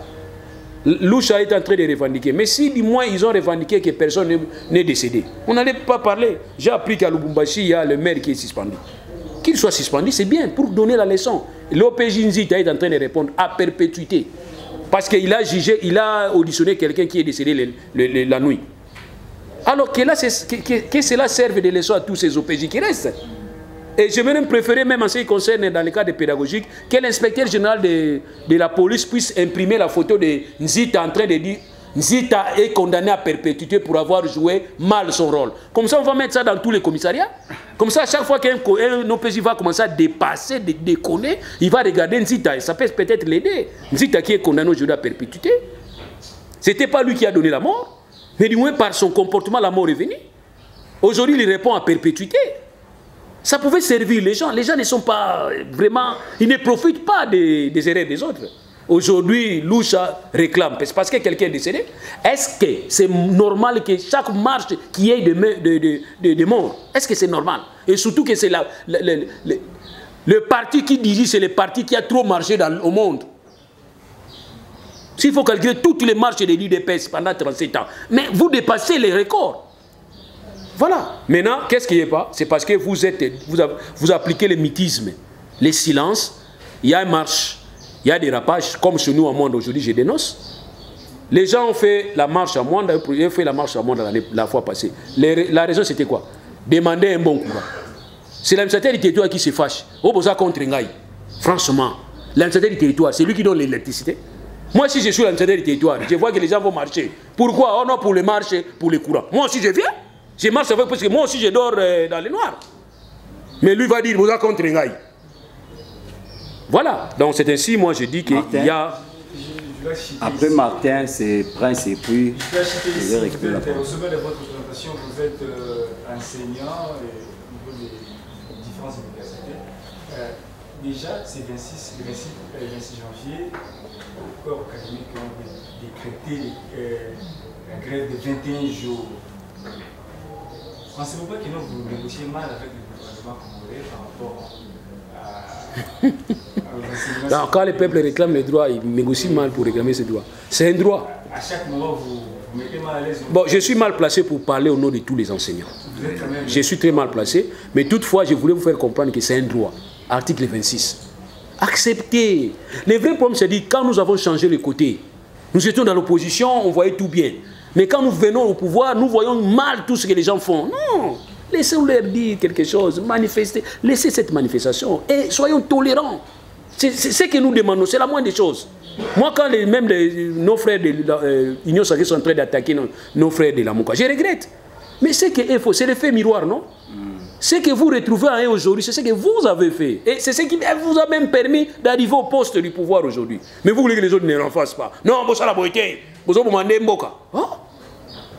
Donc, il revendique un droit, quitte au pouvoir de voir dans la mesure du pouvoir. Comment il va répondre? S'il va préférer attirer, prendre tous les professeurs par force, qu'ils enseignent, chaque professeur avec un militaire comme ça enseigner, ben, écoutez, ça sera l'état des droits. Merci Prince. Et puis... question par rapport aux hommes qui ont été Congo central. Je crois que le chef de l'État a joué un moment de Congo central. Entre Bino et Bino Congo central. Qui où ils ont vu il y a poste à gouverner, comment créer les Bino, un problème, un conflit entre Bino et Bino. Nous, au Bani pour Nango. Deuxième question, ils allaient. De ces rames, ils sont déjà population de combien de messages à Nango. Les députés au Dotina qui sont dans l'Assemblée nationale, ils ont salué son nom tout. Et encore banda pour les vacances parlementaires, il faut ramener le gouvernement les obligatoire. Puis sous question en ça, par voter le président Mosso dans la poste de la présidence nationale. Car à Bango, il sous Baliba Longola, il sous Balongola, il sous. Invitez les gens. Mais ma boule d'après votre Longola qui est votre bureau, votre député kaka. Quand ça a été que poste on est à ce combien on commis libéla, non. Mandat de législature déjà 5 ans. Il y a Bango qui ça dépend il y a plénière, ce plénière c'est décidé Longola. Mbosso Ayebi. Mbosso c'est exemple ya Congo na cadre ya Kokamwisa. C'est le seul président qui a organisé bureau provisoire, il a organisé l'élection, il a candidat moko, il a programmé l'élection, il a mis investir, à salir remise de prise na yemoko. Donc ça c'est un record. État de droit, il y a une félicitation État de droit. Par rapport à poste, le poste à ville, il y a gouverneur. Mais je vous dis tout simplement que l'instabilité de la province, c'est la population qui ils ont qui chassent l'Union sacrée à l'Union gouverneur, l'Union sous contrôle. Et raison pour laquelle, dans la conférence des gouverneurs à Liboso, à Sengaï Barobaya, vient Mbosso na télévision en direct, monde entier Zotala. Formulaire Angoyo, beaucoup de l'Union sacrée, bon, mon tout le monde a un bisognon. Donc, bango tout obsédé, boule na bango ni soyaka. Même Nzamba côté l'Union sacrée. Mais oh, tu as la démocratie. Ogotika, netinga, moi si n'a pas commis ça vite.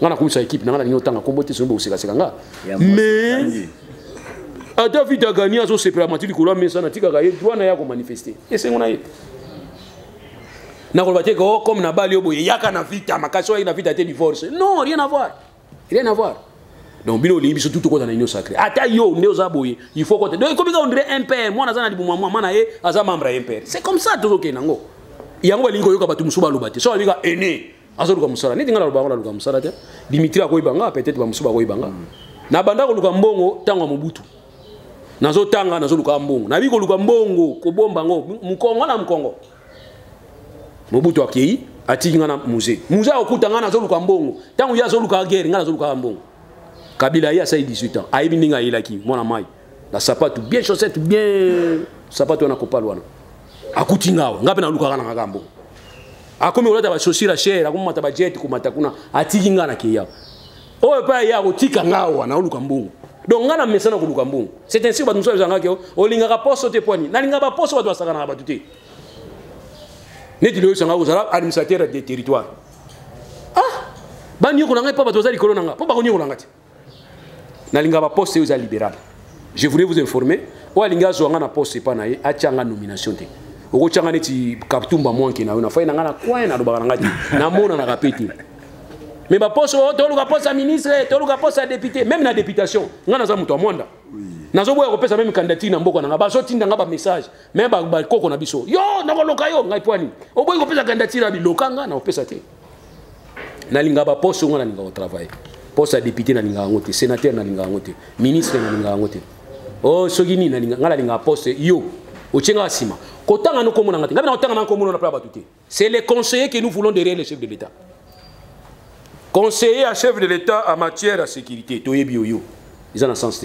Conseiller à chef d'État énergie na nini moi je suis le conseiller ah donc c'est que je sympathise à faute na yo mais ceux qui chef d'État est symbité au moment ayo ka batuté ba conseiller besoin yo tant mbutu ba conseiller ngato mbutu ba conseiller mbutu te il travaille à la présidence c'est ça il a roba que mto ça na présidence na sala na ane so tongi chef d'État parce que na zali ngamo na okanga yo oh moi na classe batuni papa mina sala wapi oh a sala kana na demia batu akanga ba soda bango wana na fils ya classe mais na CIA c'est pas le cas monsieur na CIA moi sinon ça na CIA yo ibate mobala ça na CIA yo ibate mais azo sala musana musala ni basala ko kanga ka batuti ko sala ba analyse ba renseignement ko sala analyse kuna na kati wa beso ba analyste oazo ta l'enseignement renseignement a commission information a eu information à transmettre par la autorité pour décider.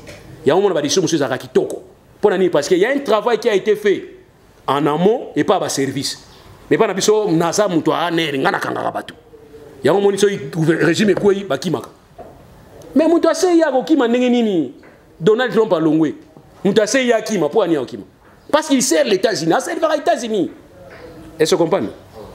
Il y a un lobby donc poste à gouverneur wana makamuzo tanakishasa. Biso batuté. Botu na ministre la selo yé.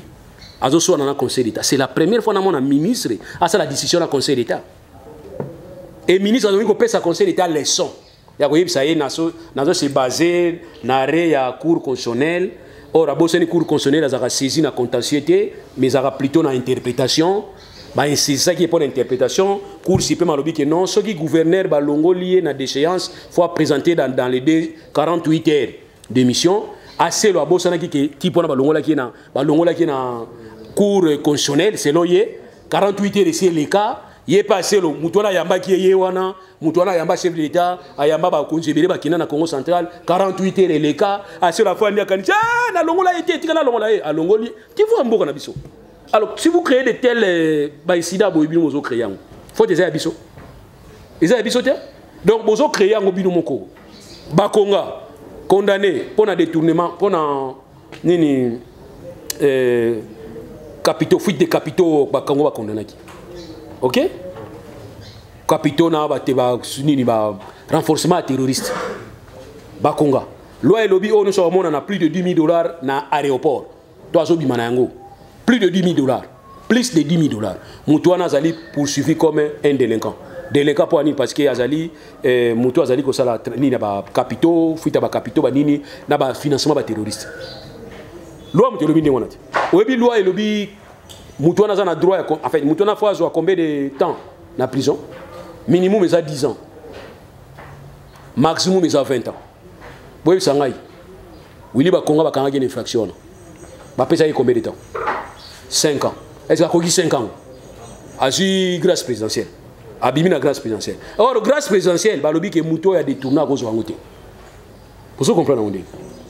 Est-ce que vous comprenez que vous avez et puis, nous avons en tant que juriste. Vous avez un pour ma gamsu temps na classe tout le monde na otu na makambo oto mo na lelo na répondre ndenge ndeko nanga c'est ainsi que na zo répondre ndenge biso temps na classe il y a le minimum et le maximum.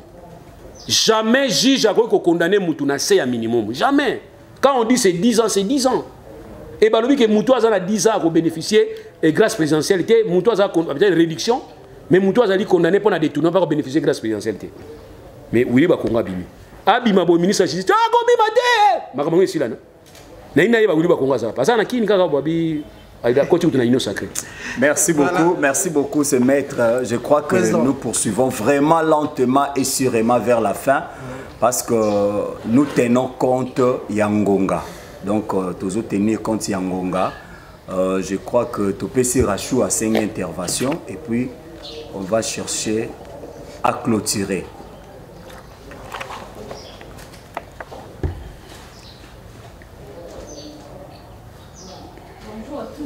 Bonjour.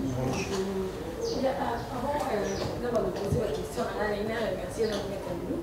Il y a pour l'invitation de Bissot et puis on disposer des dates parce que on bossait non seulement rubrique encore, mais aux autres bosser l'union sur la question de l'union sur tout le et ça prouve vraiment que aux alliés manquent au lot, ils n'ont pas compris sur le thème parce qu'avec toi on découvre beaucoup de choses et les gens au bord de la Bissot vont comprendre vraiment en matière de parce que mine les cas en français et handicap pour comprendre réellement qu'est-ce qui se passe dans le monde. Alors, question dans la Liboso, on a posé parce que la monnaie que tu chaque projet à 145 territoires, autre monnaie, tu peux pas bosser là, mais il y a un lobby au conseil, tu vas bosser. Deuxièmement, en touchant 145 territoires, on a rappelé la bataille aux alliés, mon corps, topé l'actif, il y a comme central. Jusque là, comme central, c'est de l'eau, au moment qui gouverneur à tout le monde au Canada le comme après tout le monde va relâcher tout le monde a discours au Nzamboka tu dois hasard na approbation au Nzamboka et puis crise il y a ma territoire et il y a ma province et oui qu'on l'a parce que le Nzamboka attend qu'il y a est quand le dossier à la province et il y a ma province tout qui n'est pas dans le temps donc c'est la nous sommes au Mali ce qu'on s'est c'était pour voter en 2023. La mère même a qui n'est pas partout, mais similaire que même drapeau et Yémongo, lié. Crise il y a la province. Il faut qu'on relève des filles et puis ni pour la possibilité. Et deuxièmement, Maître Blou, te bali dans les lotés. Vous avez amis à presse. Tout le temps la presse. Les lots, état généraux, il y a communication média. Donc on dit qu'on peut savoir point de vue là-haut. Merci Madame Marachou. Mais je voudrais aussi vous dire que la émission on a ça qui na cligne parmi les émissions où on a na sepela makasi en 2021 ils ont émission de ça ngana yo na matongi na kati salon de coiffure moko. Ça c'est une émission na tala ngo Air News et puis les émissions bimisi ba vie et belé na landaka et j'ai même programmé na sur landaka pour na moni pour commenter quitter. J'ai dit que c'est l'émission où Yongai est frappé en Makasi en 2021. J'ai publié ça même au niveau Facebook. Voilà. Merci Mingi. Vraiment. Par rapport à la question de Tuninga, il y a une question de Liboso. Par rapport à 145 territoires. Dans le but que nous avons ces bateaux, nous avons ces pélalilo. Parce que tous en la ligne les mêmes erreurs où tout ça Liboso. Quand la loi n'a pas disposé, on peut créer la roue. Mais quand la loi a été claire, il faut ça la loi est singulière. Comme ça, ceux qui ont un problème, tout ça qui conformément à la loi. 145 territoires, ils ont une entité décentralisée. Nous avons une loi portant la libre administration. Il y a une province, une entité décentralisée. C'est prévu. Et nous sommes dans un mode, il y a la décentralisation. La décentralisation, ils ont un principe évoqué. Je m'étonne que vous ayez respecté l'état des droits. L'état des droits, c'est ça l'état des droits. Non. L'état des droits, c'est aussi le respect des textes. C'est-à-dire qu'ils ont respecté les textes sans justification. Mais vous justifier. 45 provinces, ils ont un territoire, ils ont 4 provinces. Ils ont 4 provinces. Les provinces, Bazali représenter 2 pouvoirs. Pouvoir, il y a pouvoir décentralisé, c'est-à-dire au gouverneur, il y a province, et au même moment, Bazali représenter, n'est-ce pas, au Bengi pouvoir dans le cadre de la déconcentration, il y a pouvoir. Nation, c'est-à-dire il représente au même moment 2 pouvoirs. Il y a une administrateur du territoire. Maintenant, s'il faut parler de développement administratif du territoire, en principe, la libre administration à justice, il y a territoire, il y a province et le Bénin. Donc, il y a même des conseils. Il y a conseils provinciaux, des conseils municipaux. Donc, il y a un contrôle pour permettre à ce que la loi soit à l'effectivité. Madame, vous avez le souci que la loi soit à l'effectivité. Bandata Kabila. Balobi rétrocession, Moutaki Parango Zate, n'a pas été solo sikoyo. Balobi nini ba soki ba de pouvoir wana travailler dans l'autonomie et travailler dans l'autonomie té. Tomoni Sadar a simi micro. Nakangi konini Assemblée provinciale à Congo central. À vous. Message y a vous et kangaki Assemblée provinciale à Congo central. assez loyer oh non gouverneur n'a se rappeler que cour constitutionnel n'a rien moko interprétatif alors qui 48 heures c'est le cas mais a ouji kune pas ya gouverneur ayamba ki kuna na Congo central ayeba ki teke muto azo yambanga oyo cour constitutionnel ba ina bengana yi Conseil d'État le dit que non, était intérim, il faut ça. Non, nazo rappeler bino, nazo informer bino. Hier, bani ko informer. Un justiciable ya cour ya munene zai ko informer. Na habité madame. Donc place wana on a biki nazo seka bango. Pona ni nazo seka bango. Bazongeli neti makanisi akti ya sika mais ko viola kama loi ya kala. To sala ngo na ba ministre sectoriel mais to chapi na ba membre ya présidence. Est-ce que tu as toujours confiance? Il y a des membres qui ont confiance dans la est-ce que tu as toujours confiance dans la article 91, ils ont le côté. Que c'est plutôt le gouvernement qui doit être responsable de la ils ont rien. Ce que les membres tu as la directeur de cabinet encore que même au niveau de directeur de cabinet, est-ce que tous les conseils vont respecter le directeur de cabinet? Moi je ne crois pas. Na façon de baso bisa bato directeur da cabinet na bato IDPS nyembolongwa donc c'est comme si master na bango habité besoin de stabiliser ba nani allié à chef de l'état na kati besoin de stabiliser ça les savoir na moni mutu moka lobaka mingi na ba bloko na bango ye alata ba moniere nyembo wana to longola bo ba remplacer yo kasi ba remplacer yo ozala wana ofanda wana okomona ba dégâts importants et on a dit que 145 les mêmes causes produisent les mêmes erreurs et cause la source na erreur ça soyez assurés. Mais nous avons souhaité, mais nous avons là mécanisme au bozokima. Or, moi j'aurais préféré qu'ils soient au niveau de la province, botia la province sous regard à la justice, à travers l'institution de l'IGF. IGF a sali rapport contre Atou Matouboine. Rapport on a maman au niveau du bureau du procureur général pour la cassation. C'est le vrai rapport où il faut faire Atou Matouboine même en prison. Mais Batoualinga, arrêt, wana elobaki 48 heures, 48 heures boni leki. Mais bisous de Hollandais pour la gestion. Ce qui est important c'est ça. Au lieu que le gouverneur, le ministre de l'Intérieur va dire non, boti kaye, nzinzi wa côté na kati ya masanga na ngale kufula musika bima kine kufula. Azo fini na kati ya masanga, azo fini na place ngamela masanga wana. Non, c'est erreur. Donc Atou Matouboine pour bazoyer bien, madame, c'est ce rapport à IGF. So ils ont musclé. Agno se défendre. Soit ça na raison, soit ça na tort. Alors on a évité que ce soit il y a état généraux. Madame, vous avez dit nango calamité. Pour nous ça on makambe. Te oyo aliboso vous avez nango. Bon ça nango combien de fois? Hein? Bon ça nango combien de fois? Calamité vous ça sur état généraux. Calamité vous ça nango sous après vous ça nango sous après vous ça nango sous. Bon on a biso ba conférence to sali na ba décision to sali nango ta. Donc bonne chance quand même pour solo li bosi tant que le état généraux na bino ngana za contre la montée mais nazo rappeler nous ngana zo se rappeler état généraux mo salama ki yao kala mingi kana régime fachi isaki na hôtel moko soki ya lize mama soki ni na wa ba benga hôtel côté gare centrale bon en fait on les mama état généraux isaki pour l'anniversaire il y a commémoration et la journée de l'expression yango te na Béatrice Hôtel. OK vraiment félicitations ba état généraux na landa ki on a musika. Mais et on a regretté la promesse et continue à Kati. Or biso ba promesse déjà non résolue, toi là ba ça qui a monté aussi bien ba promesse non résolue. Nous sous bozui. Bon, j'avais une nouvelle promesse, retenez ça comme ça to weba ko ozo sala manasima tozo longola tozo zo esika tozo chaka et vous allez vraiment gravité mais en ce qui concerne le journalisme, il faut les moyens. Dans l'andaka il faut aux ba moyens, ba médias il faut aux ba moyens.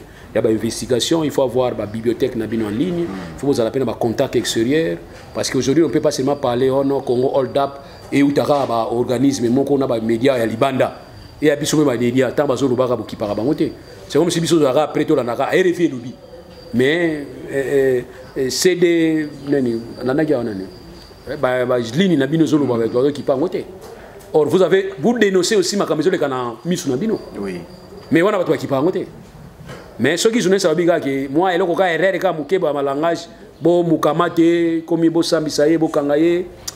C'est regrettable, aussi va protéger Bino. Moi, je veux qu'il va protéger Bino parce que vous êtes le quatrième pouvoir. Vous voyez qu'il va pouvoir, Bino, quatrième, il y a quoi ça va pouvoir, nous ce soir. Oui. Si vous voyez bien, madame, si vous voyez bien, on te place, ça va Bino de Merci beaucoup Dimitri. Question comme ça, je crois que nous avons sous-caisé Dimitri. Voilà, une question. La carte de gars à Mwanda, le rôle de Masolo à Mwanda. Maître Loulou, n'a habité, quelles sont vraiment les qualités, les bonnes qualités administrateurs à Mwanda cause à Nango, à tout repos. Ou à Zagili Bosso, il était mis, bah, les pas, il y a un piste. Mwanda. La qualité ni parce que tolinga qui to ngana tuna tout l'autre question pour ani olinga ko postuler kuna te pour ani olinga ozaté so personne réponse olinga raté ba poste bon olinga mi oza bon conseil bon et ça ba qualité ni sengeli pena ya administrateur ya Mwanda pour jusque maintenant pétrole du Marakuna ba ressources du Marakuna mais population Mwanda ba bénéficier na ngote ti lelo ko ezaté bon na etali profil nini oyo Mouto Azali Kodiri n'est pas comme tous les autres territoires. Dans le monde, il y a des territoires où Bangé Zatro. Bangé Dijar, nous avons comme une société pétrolière où ils sont étrangers, il y a un monde. Ils sont dans le monde. Alors quand vous mettez quelqu'un d'abord qui a une difficulté à s'exprimer, c'est déjà. N'habitez que le français. Parce que moi, les Arabes en français. Parce que quand on français, des fois. Oui, mais c'est Olobini. Mais comme est-ce que tu conclus? Bon, papier nous angoyo, big nous angoyo, on a besoin de suba. Tu ne peux pas écrire ton rabbi dans un critique à ma baie. On a ipé à Simba qui papier. Nous t'avons toka koto. Oh, on a habité yem ta salam. Tu fais des tibanda 10h, tiba 13h, 14h papier dans les salamité. Nazeli mutune muso ngabi. On a payé papier pour nous na oser labi. Ah! Français kaka. Comment moins? Ça aussi c'est la défaillance. Donc pour dire ils attaquent comme toi français. Non. Na langue na yo zanango ezala ki Congo ki luba Swahili ki luba o ki soki nini batala kande cohérence à makanisi batu mususu Dimitri Ochebo luba ba loba bêtise mo bo comprendre mais na français oh ni français ka bien donc pour dire que c'est pas seulement la langue mais ça ne mayele bo moto ne ba koko na biso dizana ba mboka wana mutabi français ta université azate mais koko so apesio mayele ko comprendre que oh sagesse to lingi batu ndengo wana monde banje za trop. Et moi, il y a des accords, M. Salami, ceux qui président de la République, ou allez représenter par un administrateur du territoire, ou à comprendre l'accord, on a pour intérêt à président de la République, pour tout intérêt au gouvernement. Ils ont trop. Moi, parce que moi, dans la province, le territoire, nous sommes comme la ville, par Nathan à Mozito. Le territoire, on est comme la ville, la mairie, ils ont travaillé comme la mairie. Moi, dans la commission, on peut mairie. Mais si les gens des territoire urbano-rural, ils ont dépend de la Boma. Comme la mairie à Boma, si on va changer Bissot, on va changer Saint-Paul, on va Saint-Paul, on va changer Saint-Pierre. Donc on dépend de ce qu'on a ma tête. Rien n'a rien. Alors, l'administrateur à moi de Boma, il a géré à Wenzi. Wenzi.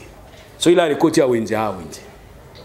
Et puis, il a hors de route. Avant ça, la nyonso, n'a évité ceux qui avaient même Bolim Sangai, Abimana Monsinaï, M. Bengal, gouverneur, Nassala Nengenin. So, non, oui, patron, à Tiki. C'est pour place à Néo Yolina Issa, parce qu'on a bundit.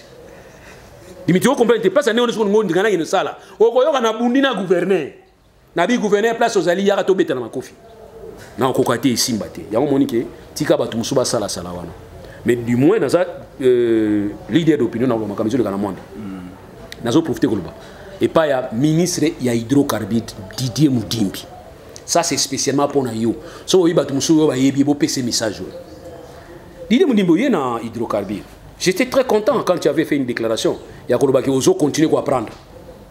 Or, pour apprendre, pas y mutu moko te akoto na logique na ye. Te, yo za autorité. L'autorité va dire que mukonja malama za mato imibali. Matali kolo ko mubuto amataka au-dessus de la mêlée. Mais yo na batu no kangami na ngomba master na yo wana. Bo continuer. Bozo kene na libulu. Yo ga libulu ango. Na Mwanda nous avons un contrat à partage à production.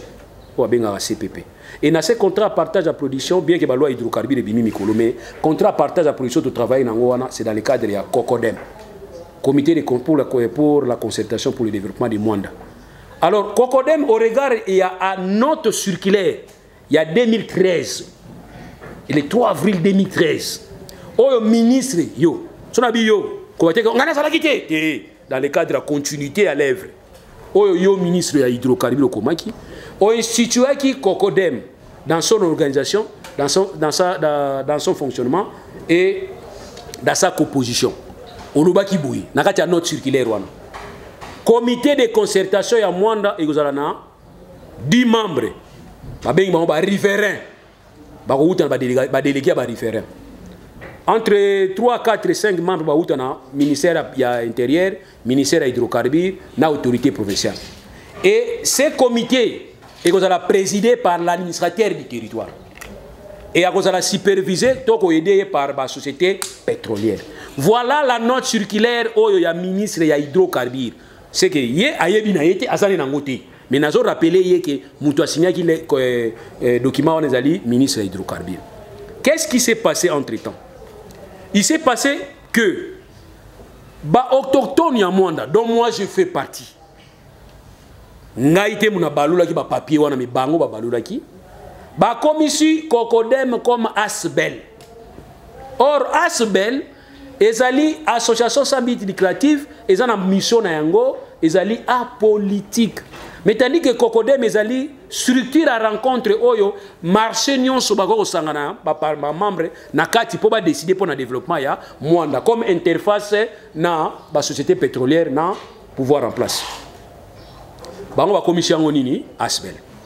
Ba changer na ba document. Ba sali na ba statut. Ya ko komisa Asbel wana komisa structure wana et comme aneti Asbel.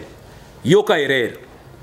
Vu la constitution, vu la loi portant nini ya ba Asbel, yoka nasuka. Vu la note circulaire à ministre hydrocarbures ngabi voilà na zibino. Comment vous allez évoquer note circulaire à ministre hydrocarbures na kati association na bino o eza a politique l'état na kati azate. Donc c'est que Cocodem wana oyo zo sala lelo na oya ministre a signé en 2003 eza ya mon côté. To komela ministre hydrocarbures ngai na komele ba memo na ba kizi de réception oyo ministre hydrocarbures azana yango. Kara ba beta kara ba kipa biki tipo la fois za liboma na ndima ki liboma nanga. Maintenant bango ba commission Cocodem nini? Ba commission oneti composition ya trois tribus ethnies. Ba benga ngo makuku matatu, c'est-à-dire 3 pieds.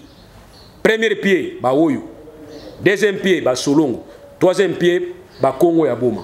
Donc 3 bases wana. Yango ne pona bango, ils ont constitué Cocodem.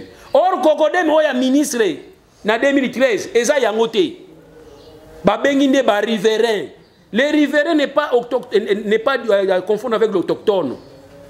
Pona nini? Autochtone yali oya botami wana mboka na ye origine na ye wana za autochtone. Mais riverain, motonyonso oya ko fana na kati ya Mwanda, yende riverain.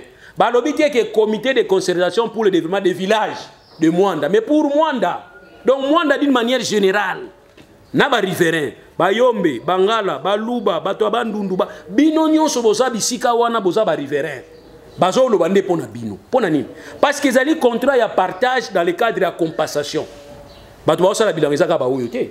Bilanga kuzo be na pollution. Bato ba mela pollution, ba mela ba milinga wana. Ezaka ba oyo te. Ba ekolo musupe eza wana ezomela yango. Article 30. Et le biboui. Tout Congolais azana droit ko fanda bisika nyonso ya kufanda. Mais kuna balobi ke na kati ya Cocodem moyebo kota na kati ya waizate. Ah ezaka makukuma matatu. Wana Cocodem. Basali pe Idibo ezani. Union soki da nini kuna pe makukuma matatu. Siko bango bato bazo diriger le Cocodem. To bato ba soutenir Cocodem le balobi boy. Pona bango Cocodem eza égal à Idibo. Donc Idibo eza 3 ba etnie. Mais chef de l'État. Tant yo na kino fani obiki o ngana zali ko combattre le tribalisme. Kasi ba gère ma tribalisme yangona. Ndeko nanga. Bangala, Aliba, Alliance des Bangala, Alliance des Bato Bandundu, Alliance des Bato Baluba, Alliance Nalinga Rangote Biloko. Nalinga Rangote, c'est ça ba germe à tribalisme. Viens moi dans ces mina Congo central à Sali Makeba. Oh non, ba poste à responsabilité tout le monde ba Congo te. Viens vous en a raison, totalité. Mais deux informations mo ko mboka mususu ba Congo pe baza. Ah. Na ba porter mususu na libanda Congo central ba Congo bazo diriger pe baza. To bien avait place on a moni réseau baby muke. Oh union soza mu Congo te abima na Congo central na me via au salaire. Ba Congo mi babala baluba babala bangala. Siko bana wana to sala bango nini. Je suis bana wana. To ko kata bango katikati ndambo etikali na ba Congo ndambo ekena Équateur to bi vie o te o elekate. No to telemeli yango mais vie na biso. Vie mo ndanse na zane bomona ka kiungu na katanga. Ne ngabe na mona vie mo ndanse na Congo central. Mais asala ki erreur vie o elekate. Parce que to na esprit à vivre ensemble. Alors yo ministre tant on sala bangamuno note circulaire to bi changer note circulaire tu as arrêté. Ozo sala arrêté mozo sala ni. Ozo koma ke nazo kutara na table ronde poto sur makambo ya 10 millions oyo ba chef d'état azo pesa pour na développement territoire poto sur makambo ya élection ya port nord ya ni na port à non profond et puis tout sur makambo ya Cocodem wana mais to so na Idibo na Cocodem nani na comprendre c'est comme ministre yo national okozala en face à banani ozala en face à ba woyo ya ba solongo na ba kongo nzela boma yo ministre ya nzela boma yo ministre ya mutandu tsoka za mutandu so mundibu na ebite dini mundimba za économie c'est comme yo ministre ya nzela machine ofani bo so makamba bo pétrole eza ya bino non eza ya nation eza état donc nous devons réfléchir par rapport à ngoko bageno il faut to longwa na ba race tribale to longwa et to tchalwa moko boye aucune association peut être enregistrée sur les ali association bangala association ba luba association ba woyo association ba to bantandu biloko wana faut za souter yango nezo boma Congo yango qu'est-ce qui se passe là-bas ngai na kosa la zoba makasi mais comme naza muoyo yo zo ekolo mususu na ocha exemple za muluba oye wono za mayele koleka nga awa nga na kosala yo kosala te po nini mboko ya bino te mboko ngo tata na bino article 30 buchango wapi yango nga na zolinga ko telemela siko yebisa nga na tribaliste nani ngai bazo mona nga ndiri mutia mabena fa na communauté nanga po ni parce que naza clair akoloba nous devons tenir compte des valeurs soki naza muoyo fona zala andero zala muoyo fona zala muto la zali ko apporter na société soko za muluba oye na mwanda ofandi na mwanda et que ozo construire na mwanda ozo faire développer mwanda je dois te soutenir fona mona yo loko la congolais afandi na kati ya Congo oui babiloko wana ko tikala ka oto sala ya una bitable ron na bino na oyati po bolo makaba tribi alors yo pe mudimbili nani ministre songo ko mano muoyo tongo mano musolongo ko mano mutanzela boma kino sa ba réunion na bango ngana kota na ngate. Merci beaucoup amis internautes, merci à tous les chevaliers de la plume. Je crois que nous sommes presque arrivés à la fin. Nous allons mettre deux questions, petites questions kaka d'actualité. Martin Fayulu s'est prévu aujourd'hui dans l'Isala pour un meeting. Tant que le président Facha Sali va tourner dans la Kassai et l'Obami qui est pré-campagne au Azosala. Et en tant qu'agent de la société civile, qu'est-ce que vous avez dit? Au Martin Fayulu au Sala paix et ça pré-campagne ou bien ça a droit à au Sala. Voilà la première question. Deuxième question. En tant que Moko Yamibe, comme Moko société civile, que prévoit la loi? Est-ce que Joseph Kabila Kabang a connu en 2023 a postulé en tant que candidat président ou bien Mibe Kolobi qui a posonga Kalisouté? Bon, première question na yo tuni soki Martin Fayulu ou Yazosala. Bon, nani tu na bato bazana bana mikina ndago. Ngaza na mwana moko na ndago za sona longoli sapato azupe le colonel akoti na sapato nanga. Mais na mazo ganga na bité c'est normal. Azola l'exemple nanga. Oui. Voilà, on a pris sur réponse. Oui. Alors pour la deuxième on a pris sur réponse. Pour la deuxième nini Kabila faza na volonté. Ya ko yebisa batune vérité les lots que ngai na kozonga sauter. Faza na vérité, aza na courage à kolobango. Parce que la loi ne se donne les travaux préparatoires isalaki. Même dans l'article 70 on a trouvé que le chef de l'État reste en pouvoir jusqu'à ce que Bonabo et mandat chef de l'État une fois seulement. D'après Yobachaki, une fois seulement pour l'année. Une fois seulement pour l'année, c'est trop. Pourquoi insister Makasibou? Pourquoi? 70 ans. Le président de la République est élu au suffrage universel direct pour un mandat de 5 ans renouvelable une fois. Une fois. Faut attirer une fois. Seule une fois. On va attirer combien? Une seule fois. Alors, français en c'est facile. Français en a conscience c'est facile. Ça n'est bisonné toi miti amabe. Tu as interprété en mabe. Vous comprenez? Ah on va faire l'ongola c'est le attirer une fois. Il faut attirer 5 ans renouvelable une fois. Voilà c'est bon. Donc renouvelable une fois. Au gros ça 2 ans na yo l'exhibition bosani to bosani yo sont dans 4 ans, to dans 8 ans. Obi babagi une fois dans les gars ça on peut comprendre babi seule une fois, une seule fois. Donc c'est ce qu'on appelle le principe de limitation à mandat. C'est le conscient qui a voulu qu'il a limité mandat de moi. Maintenant bah tu vois c'est trop jeune. Mais oui. Nelson Mandela est devenu trop vieux. Aboye qui n'est pas possible pour la deuxième fois. Non. Vite santé nanga kenanga. Ça peut aussi dépendre de l'âge que mutalobi a le mieux naï. Kabila za jeune. On Kabila ça la makamba fermier wana. Ah ça la bien. On monte musala ça la leluza kitoko kolika. Est-ce que yemo kaza na mayela ko diriger mboko? Ba dilimita muntu na 10 ans pour ani. Ndeko na journaliste. Au moins yobi surtout fani na oboy. Mayela na solo bozo na mayela moi muke. Mais dans 10 ans boy hôtel nga miso na ko changer. Surtout ça comme miso mubange ha comme koko na biso so izo tanga bo. Donc c'est comme ça. Donc il y a un moment où muto za actif na vie. Ba pesi 5 ans et c'est l'élément. Bon, j'ai maintenant il faut te poser conscience question oui. C'est ba question bon il fallait des bagiri c'est pas répondre à niveau cours constitutionnel. Ce n'est pas ça, il est 5 ans, il est chef d'État na biso lelo. 2023, à Tiki na yé sa candidature. À Kenaï. 2028, à Boy na yé. 2000 plus 5, ça fait 2000 combien? 2033. À 2033, PCP candidature na yé. À l'équipe. À 2038, à l'Omwe na yé. À 2043, à Tiki na yé. À 2048, à Kopé sa sous pour troisième parce que là sous fois té. Au moni, conscient na biso fois loba. Mais nous avons Béné Baza très clair. Conscient Béné le chef de l'État, 5 ans, rémunérable une fois une fois, na Katia Vinaye. Va préciser. Au conseil de la gymnastique, on a fait tout à l'heure. Moi, je sais que mandat na yo 5 ans, une seule fois na vie na yo. Donc tout cet espace est allié. On a mon espace moi ça. L'article de septembre, mon mois vie de ça. Voilà. On est on a katikati. Le président de la République est élu au suffrage universel direct pour un mandat de 5 ans renouvelable une seule fois dans sa vie. To baxika on a dans sa vie. On a espace où c'est Baba qui ça awa dans sa vie. Comme ça ba décision boito au sala ngosuté. Bo yo msiko yeb sangana. Kabila soko yo kanga. Yeb sangana no sa suli. 18 ans, il s'imité. 18 ans, au Kangami Sunati Sekedi pour tenter les sous-kobima et s'imiter Babengani Bino. 18 ans, on a un parti politique, Nabino Moutoumousso à cause de la présidente Azate. Quel est le parti politique? Mais il va désigner Chadar quand même. Oui. Chadar, il va désigner Kaye. Nani a désigné qui?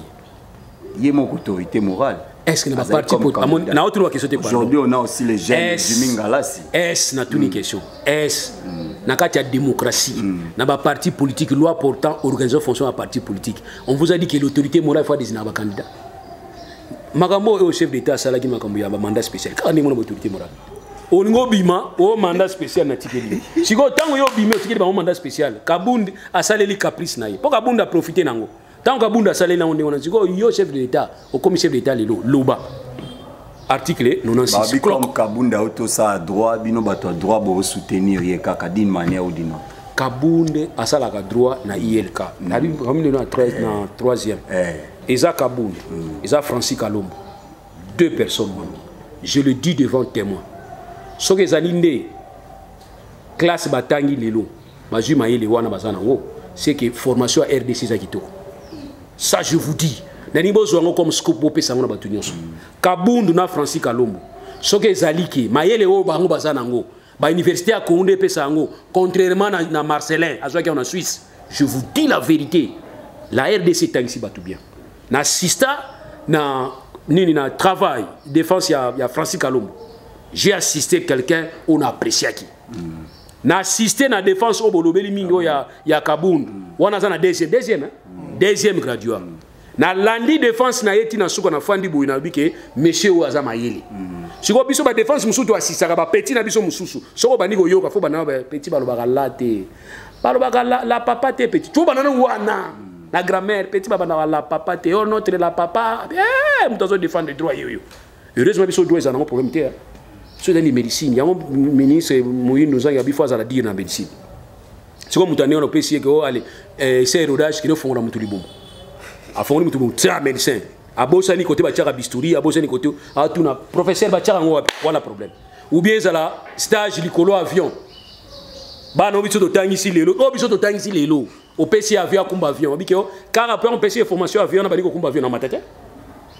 Mais Kabound, je le dis honnêtement, Kabound et Francis Kalombo, vraiment, ceux qui ont couru au Binubutanga qui n'a pas ça. Car on a la défense n'a pas. Et puis, il faut suivre Kabound. Même quand il défend à niveau de l'institution, vous sentez que ce n'est pas un étudiant de 3e qui parle, le graduat. Tu es un étudiant de Bisso, tu es un non? Nani, vous avez dit que Bisso, 60%, 70%. On a une question, monsieur, tu es là, oui. Avec combien de pourcents? 85%. On s'est intéressé à eux. On a vu que on a eu. Tant on a eu un papa. Hein? Hein? Non, on dit aux autres, dans d'autres, on a eu un mais moi, on a eu 85%, 90% en primaire, en secondaire, il y a eu un donc pour Kabound et pour Nani, nous côté là. Kabound, c'est un comportement ma base à la Kina. Est-ce qu'on a côté de moutoir? Comment Kabound va tout voir pina batu? On dirait bano ya you. Batu va ça la ningo na kala izali bana mubutu. Bokoti na voiture na okoti na mutu kana kitoko manda nani kongolo amoni atindi batu boboto na voiture wana. Bokoti na kati ya boîte de nuit boye otuti mwasi na ye ale bo sombele masanga. allez na soki masanga nyonso wana bana ya Mobutu baza kosala ngo mais soki tata ya lelo ya régime ya lelo tata lokola kabundi aba na kotumula ba pina batundile soki nani pas ça quand il m'a ça bien zandé na quand il m'a pas ça ngo donc quand il m'a un civisme il y a aucune loi où prévoir sanctionner pas ya chauffeur à côté na nzela mabe batubola pini na ya onoki bo futa mo ba mande bo kanga bango c'est bien et kabunda azali lelo victime ya ba erreur na mais kabunda lelo a commis ndenge wana faute ya biso parce que tu peux essayer mandat spécial bisika il faut tu peux essayer mandat spécial. Merci beaucoup. Et puis finalement après il faut que tu sois la clair na période de la consultation biso to ba image to lo bango to luka luka image na to lo ba ki bien comment kabunda faut faire permettre na président de la République ayamba Moïse comment kabunda faut faire premier président de la République ayamba Bemba comment kabunda faut faire premier président ayamba Kabato baso na consultation yé azanani réponse tout ça qui. Merci beaucoup, Maître. Je crois que nous sommes vraiment arrivés à la fin. C'est quoi ça, Viga Bokitian Bamona zéro binomoko. C'est quoi Bolingo Kota yango. O bako tama kamuna bisoté. Na yebisa que tout à l'heure. Soki moto peli na quartier ba moto esandi badane. Bana quartier. Bisoto ba na quartier. Merci beaucoup, Maître. Nous sommes arrivés à la fin. Un mot quand même pour notre passage nayo au sein ya ba professionnels de médias en ligne Oezali association de presse en ligne du Congo appelle quoi en sigle. Naza très fier na bino bo s'organiser. Dans l'organisation des Sénérake Kotonga. Zamba comprenait que son attiki volonté à bateau Tonga tour de Babel, Bakwa Okutanga. Asali ke loko moka bebisi bangoka ba langage. Place babi ki zomo ebima, ki nyang ebima, na ki baki solongo, na baki yombe, na baki baluba, place ebima. Yo zo senga sikoyo marteau na mnoka mboka na bino, ngana ezolo CT. Tango sengi CT na elio birin. Ya momoni bato tour de Babel et Simbagité. Boza na langage moko, boza na langue moko. Langue nabino na la sabino le rezali RDC. Donc nous devons parler que pour l'intérêt de la RDC. Vous allez remarquer que Nzamba pas mon labino. Je suis avec vous d'une manière ou d'une autre. Oui. Merci. Merci beaucoup amis internautes. Merci à tous les chevaliers de la plume. Je crois qu'on était avec Maître Loulou. C'est pour la toute première fois que Toyambaye na face à la presse Oezali conçu par les professionnels de médias en ligne. Mais la dernière fois donc Luka des voix et moyens chaque fois que actualité zobeta koko ezo sonné na terre na biso Oezali République démocratique du Congo. Toko Luka Maître Loulou pour que to panzali sous un tekende na lobaka pe to beta ba les à côté na ba les à quatre na pesi merci na ba chaîne nyonso Oezalaki merci aussi na balandi nyonso bazolanda biso tika ete zamba lola apambola biso bye. Maître merci.